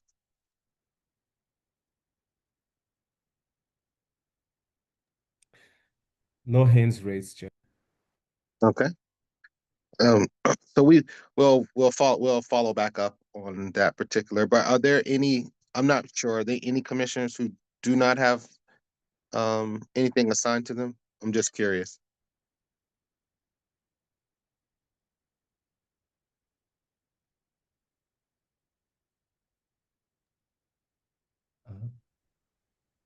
I will have to check on that, and I apologize. I'm running the meeting from home. I'm supporting the meeting from home. Commissioner Ullman, sorry to put you on the spot. Are you joining WCU No worries. already? No, I'm currently not in any work groups. Oh, okay. Um, Commissioner Ullman, this is your first meeting? No, second meeting. Oh, okay.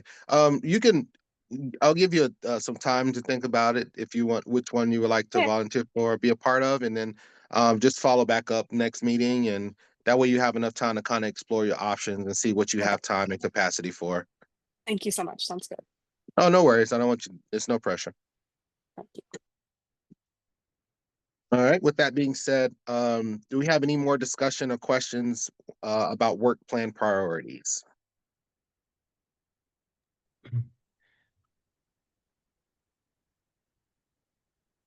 No hands, Fabio?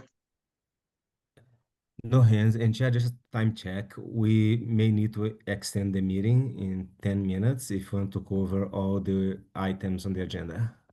Okay, let's go ahead and make a motion now. I'd like to make a motion now to extend the meeting by 15 minutes. Do you have a second for the? Okay. All those in favor of extending the meeting by 15 minutes, say aye. Aye. Aye. Aye. Any Aye. opposed?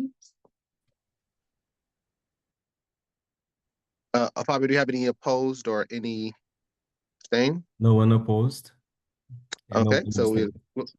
thank you, Fabio. We'll extend the meeting by 15 minutes. We'll move on now to We See You updates and requests for funding. Item 12. Chair, I Sorry, believe Chair, that was, sorry, that was my mistake when I sent the first version of the agenda, and I corrected that later on. It's Homelessness and Poverty Work Group with a request for support for the Unhoused Persons Memorial event. Oh, okay, so the We See You, so there is no We See You request for funding. Yeah, that's for homeless and That's poverty for the work group. Homeless and Poverty Work Group. So I sent a follow-up with a corrected Oh, version of the agenda, and I posted that online. okay, no worries. My apologies. I have the old one. So let's move on to discuss the homelessness and poverty work group update and request for funding. All right. Thank you, Chair. This is John. So we normally support and coordinate through this commission the a memorial service for unhoused individuals. And this happens every winter solstice, which is the longest day of the year. And for essentially it's the National Homeless Persons Memorial Day. Last year we had it at the Farmers Market Pavilion. It seemed to be a good location.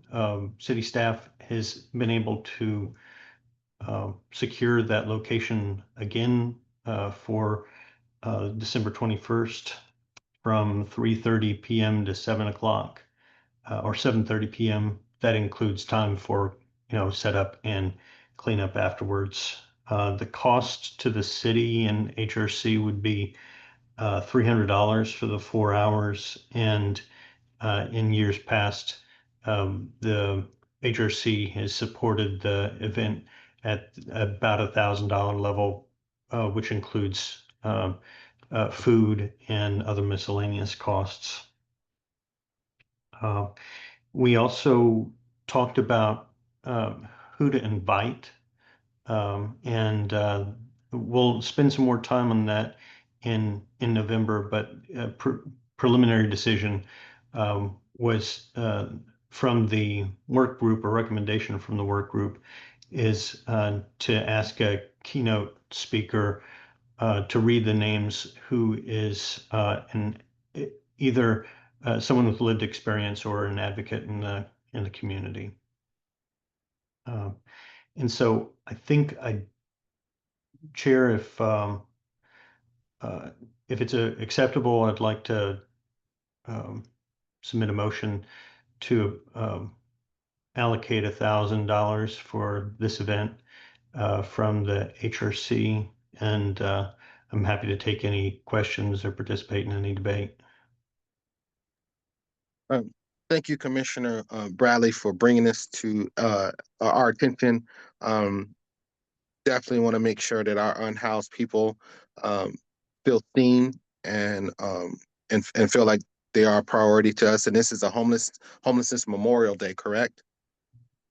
That's correct. Yeah, it's in work. It's in our work plan. It's item 1.2, if I'm correct.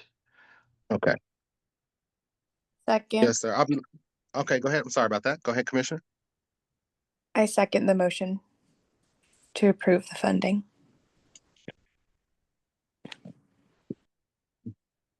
So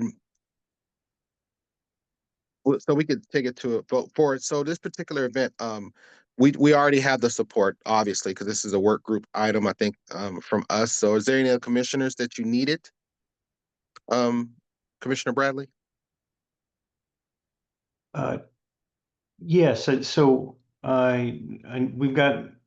we have some help from the work group, but if we could have at least another commissioner to assist in the setup and cleanup, that is likely to help because city staff is limited, and we do have to leave the space in a specific condition to to use it in order to use it.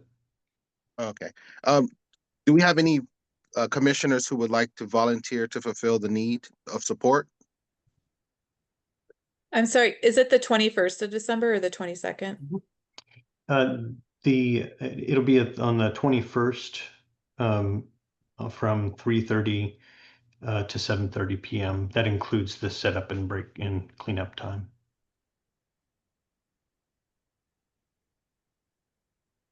I can tentatively help with cleanup. We're coming back from our vacation that weekend, and I just am not quite sure of our travel plans yet. Okay.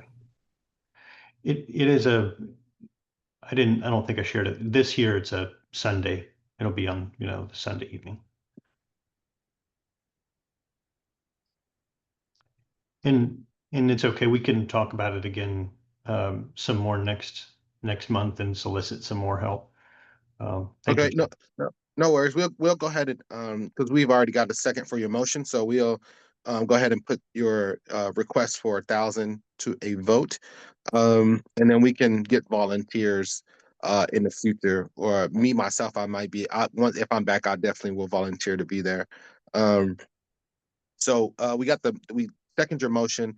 Let's take it to a vote. All those in favor of approving the $1,000 request for Homelessness and Poverty Work Group Homelessness Day Memorial Day, say aye or raise your hand. Aye. Aye. Aye. Aye. Thank you. Any opposed or abstain? All right, the ayes have it. Fabio, so that's approval for $1,000 for our Homelessness and Poverty Work Group Homelessness Memorial Service Day. Thanks, Chair. And thank you, Commissioner Bradley, for being a part of that, spearheading that, and making sure that that the homelessness community is heard and seen and shown support. Thank you, Chair. We also discussed in Homeless and Poverty Work Group the ALPR or license plate reader technology. Would you like an update on our discussion related to that? Yes, sir. Okay. So in the last HRC meeting, the Homeless and Poverty Work Group was asked to come up with a statement or position to refer back up to City Council. It just so happened that the date that we had the Homeless and Poverty Work Group meeting, the last date, was the day or 2 days before the city work session, where with essentially the training and presentation of LPR technology from city staff. So we held or tabled the actual kind of like voting out of the homeless and poverty work group of a specific statement until after that training and presentation had been completed. I have a statement now that I believe reflects the concerns that were brought up and expressed in the homeless and poverty work group. I'm happy to send those up. I think it still is, of course, it's still a relevant issue because the LPR technology has just been temporarily turned off. I think that there's an opportunity for the HRC, if there's consensus in the HRC about this position, there's an opportunity to send up a recommendation to City Council. And so, Chair, if you prefer, we can take the language back to the homeless and poverty work group and get, an affirmation or vote from them, or it can be brought directly to you and to HRC, whatever your preference is. It may also be that Fabio has some ideas about what needs to happen with that. Yeah, I'm definitely in support of drafting a letter. I'm not sure if we have to vote on it as a committee, but I'm definitely in support of that letter coming on behalf of the HRC committee. I've had a chance to work on this particular issue when I was on the police commission, and it was something that was a heavy concern for the community. And I'm in agreement with you that something definitely needs to be drafted. Would you be opposed to reading it at City Council or a particular meeting if that comes up on behalf of HRC? I'm happy to help any way you'd like, Chair. All right. Thank you, Commissioner Bradley. Fabio, is this something we would need to vote on in terms of drafting a letter, or is this something that you could help HRC in doing based off of the conversation we're having right now? The commission voted last month to have the work group working on a draft. So that draft will need to come back for the HRC for a vote of the full commission. So that can happen by the next meeting. So the work group is meeting before the HRC, so they have time to finalize the draft and then submit for inclusion in the agenda. Okay. Commissioner Bradley, is that something you could get to us before the next meeting?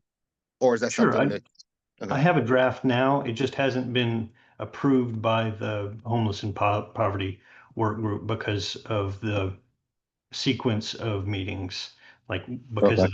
of the city work meeting that occurred after the last work group meeting, if that makes sense. Yeah, understood.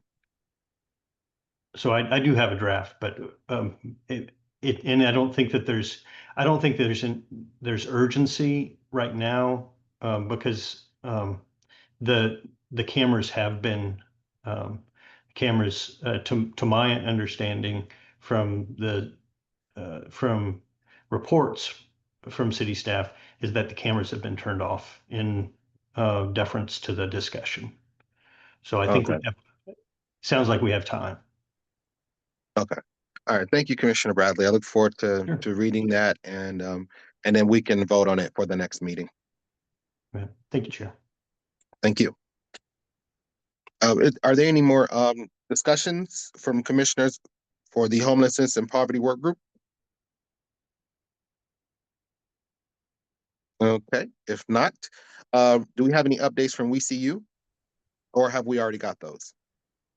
We have a few more, but I do have a question about the agenda. When Commissioner Bradley asked in the beginning if we wanted him to wait to report on the police commission, we said yes, he should wait, and I don't think he's done it. So should we allow him to report on the police commission? Oh, yes, yes. Commissioner Bradley, would you like to report on the police commission? Sure. So we've already touched on the majority of the time that we spent in police commission this past month, and that was related to the license plate reader technology. We had significant public input the past two meetings, and have had some good information shared. The the police commission did make the decision to approve the current policy, not to approve use necessarily of LPR, but to approve the policy that is in place for its use, because at the time that the commission was meeting, the LPRs were still in place. And so that whether or not the city should be implementing or should be using LPR technologies kind of separate from the policy itself, which might seem confusing to folks on the outside, but if you all have any questions about it, I'm happy to explain more fully. We also reviewed the officer response to calls policy. That's policy 416, and there was very little public comment about it. Only minor changes in wording and in both of those policies. And so the police commission, of course, is also engaging the issue of LPR technology, and we'll have feedback for city council, and have feedback for city council and police department going forward. So thank you all. Thank you for that update. Commissioner Poindexter, is that what you were referring to, or do you have any Yes. other questions? Yeah, thank you. And I will finish up real quickly with We See You. Commissioner Kabuko has stepped aside as co-chair of We See You, and so Commissioner Baldwin is now co-chairing with me. And we have already said we have a subgroup about support guidelines. We have a subgroup about Transgender Day of Remembrance on 11/20. Next year, we're going to support a Day of the Dead altar and Transgender Day of Visibility, which is March 31st. We're working on very focused outreach to bring people into WeCU, especially from groups who have been funded in the past by HRC. And lastly, we've already said that we are working on priorities, which we will be able to report to HRC next month. So I think that I got it done before we ended. Thank you. That is awesome to hear, especially it's power in numbers. So it's great to see and hear We See You's outreach and connectivity to other groups that we have sponsored. That's amazing. Fabio, I think we have maybe a couple more things. I want to extend the meeting by 10 minutes. So I'd like the motion to extend the meeting for 10 minutes. Second. Thank you. All those in favor of extending for 10 more minutes, say aye. Aye. Bye. All right. Thank you so much, commissioners. I really appreciate your dedication. Fabio, so we'll just get 10 more minutes and we should get through this. So we have we had updates from Homeless and Poverty. We had updates from WeCU. We'll move on to Office of Equity and Community Engagement updates. Thanks, Chair. I'll try to be brief. As I mentioned before, our team has a total of 5 staff, and we are down 4 of us this week. Lorna Formo, who you see here joining us in the panelist group, has been the only one in the office. So thanks, Lorna, for your coverage. But we still have some work going, and I can report to you some things that are more related to the commission. I mentioned in my report on hate and bias that we still do get some people who contact our office or who are directed to us from other agencies and other teams at the city. And we try to work with them to understand the situations they are reporting. Usually, those situations are very complex because when they get to us, there is no clarity. Because if it's clear, it goes through a crime reporting system or goes to the DOJ, especially if it doesn't involve immigration status. So we are getting some of those cases and working on. Our team will be offering our belonging training. We have a version that is offered for boards and commissioners, commission members, and that's happening on November 8th. So anyone who is in the HRC and has not yet seen or taken one of those training sessions with us, we'd love to have you join us. So it's on a weekend, on a Saturday. We are hosting an event in the morning, a Fair Housing Council event, discussing the myth of NIMBY, not in my backyard. And then in the afternoon, we have the belonging training for members of boards and commissions.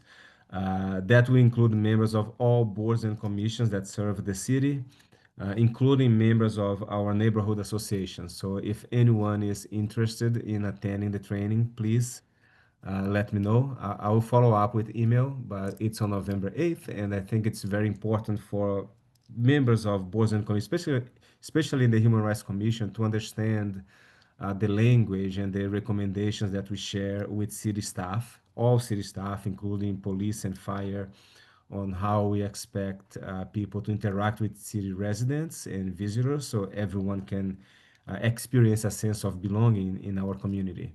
So that's November 8th. We are finalizing work on our community engagement guidelines. So Commissioner Poindexter referred to that. That was also informed by the listening sessions we organized and a survey with almost 1,000 valid responses. So we are in final stages of that work, and we could share more with the commissioner as soon as we finalize that. That's mostly used by city staff, but we do have a version that explains to the community, that will explain to the community the approach that we are using for community engagement. So we share some of that content in our belonging training series as well. In addition to that, we have updated our language on accessibility requests. So if you notice at HRC agenda, there is a new text on how people can access, and we have different versions. We will be sharing more about that soon.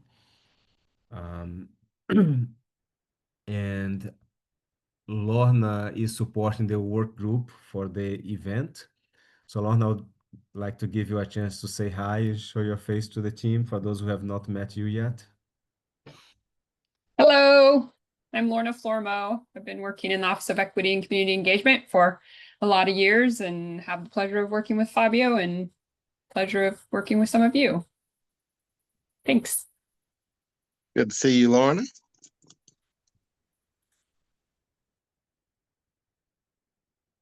So that's what we have been up to. For those who live in the Bethel and Trainson neighborhoods, you will be receiving some communication from our office. We have been working with residents there to create a visioning for that area and a list of priorities that can guide an action plan that may come after we conclude the current steps in this process.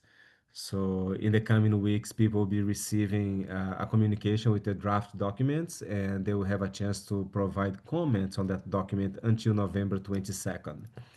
And we hope to finalize everything and have a presentation to City Council early next year. Sounds good. Fabio, question: Are any of these virtual meetings for November 8th, or is it in person only? It's designed to be in person. There's a lot of sensitive conversations that people choose to share at that meeting. Understood. So we can schedule new sessions but because of the nature of the conversation, it's better if it's not being recorded. Understood. Understood. Thank you. Do we have any questions or comments for Fabio? Sorry, Well, Chair, I'm sorry. just one more update. Just Oh. remember, Lorna, My can you apologies. say something about the Dia de los Muertos and also about the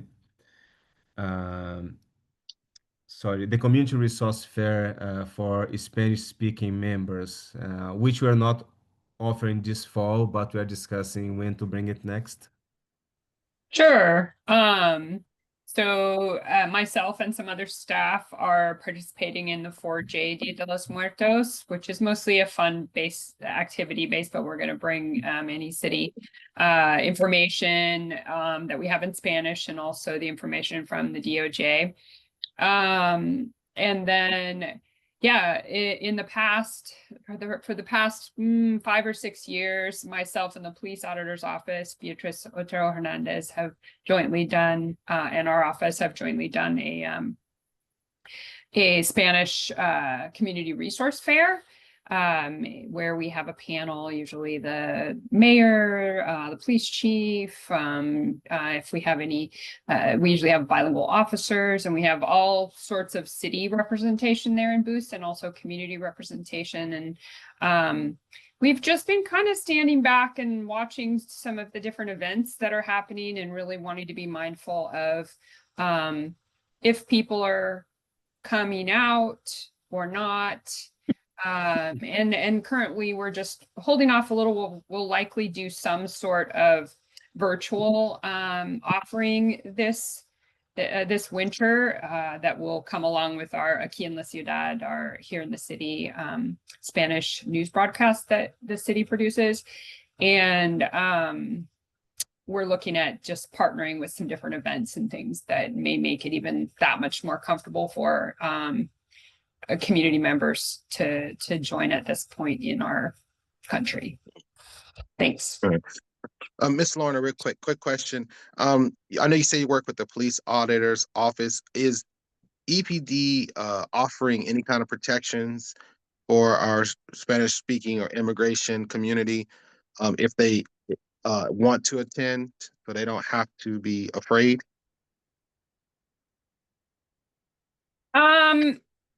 You know, that's a hard one to answer. What I can say is, you know, there's the promise that EPD is not working with ICE. So they're not coming to support ICE. That's really what our sanctuary promise is for the state and for the city of Eugene.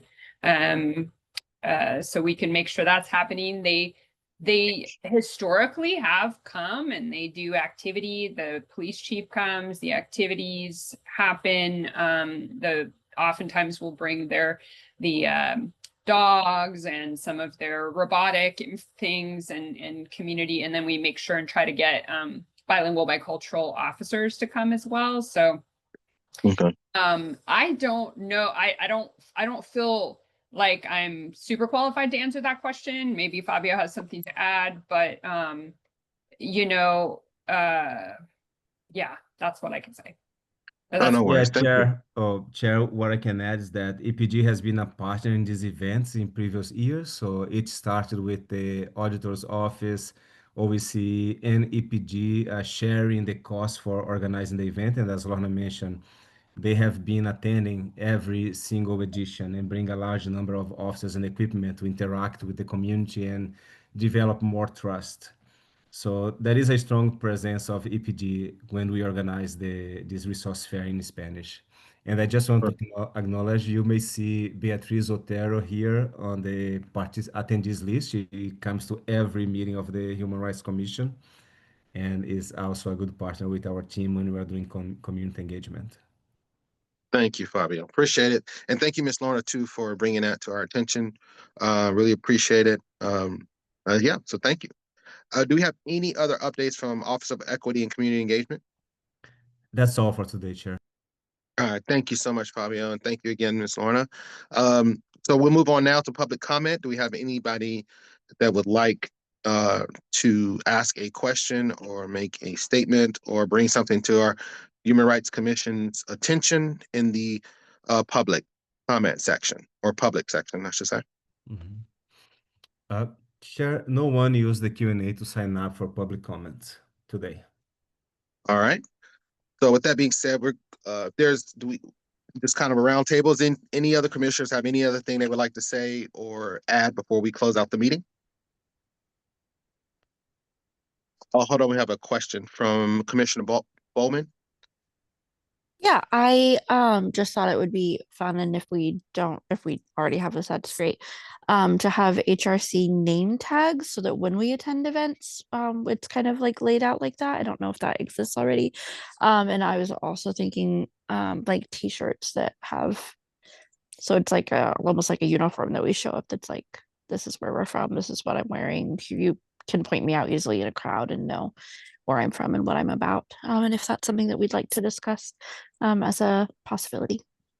Oh yeah, Commissioner Bowen, thank you. I love that question. I'm all about structure and professionalism, so this would be great. I would love to have some form of name tags or T-shirt. Fabio, is this something that we would have funds or something the city could fund us for? Maybe having HRC T-shirts or name tags or lanyards that would identify us. Chair, I can share more on that before the next meeting. We do have some materials that are already available, so I can look for those and see the status of them right now. Chair, I just want to acknowledge that I believe it is our new police auditor is also on the attendees list and is requesting to share a word with the commission. Okay.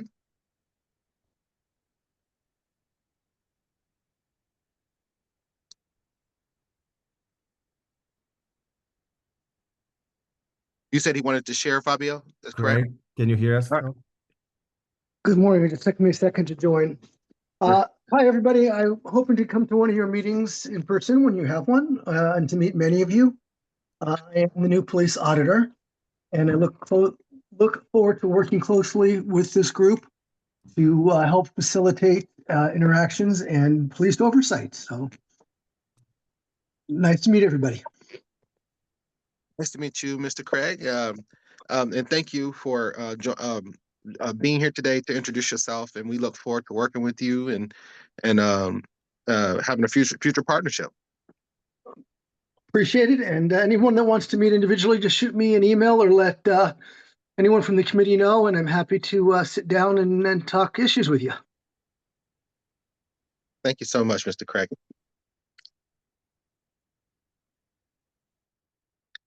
All right. Fabio, we have no more public comments, or do we have any other commissioners that would like to say anything before we close it out? Show of hands, or you can just speak. I motion Anybody? to close the meeting. Love that. I second that motion. All those in favor of closing the meeting, say aye. Aye. All right. Official ending of the meeting at 7:59 p.m. Yeah. Thank you.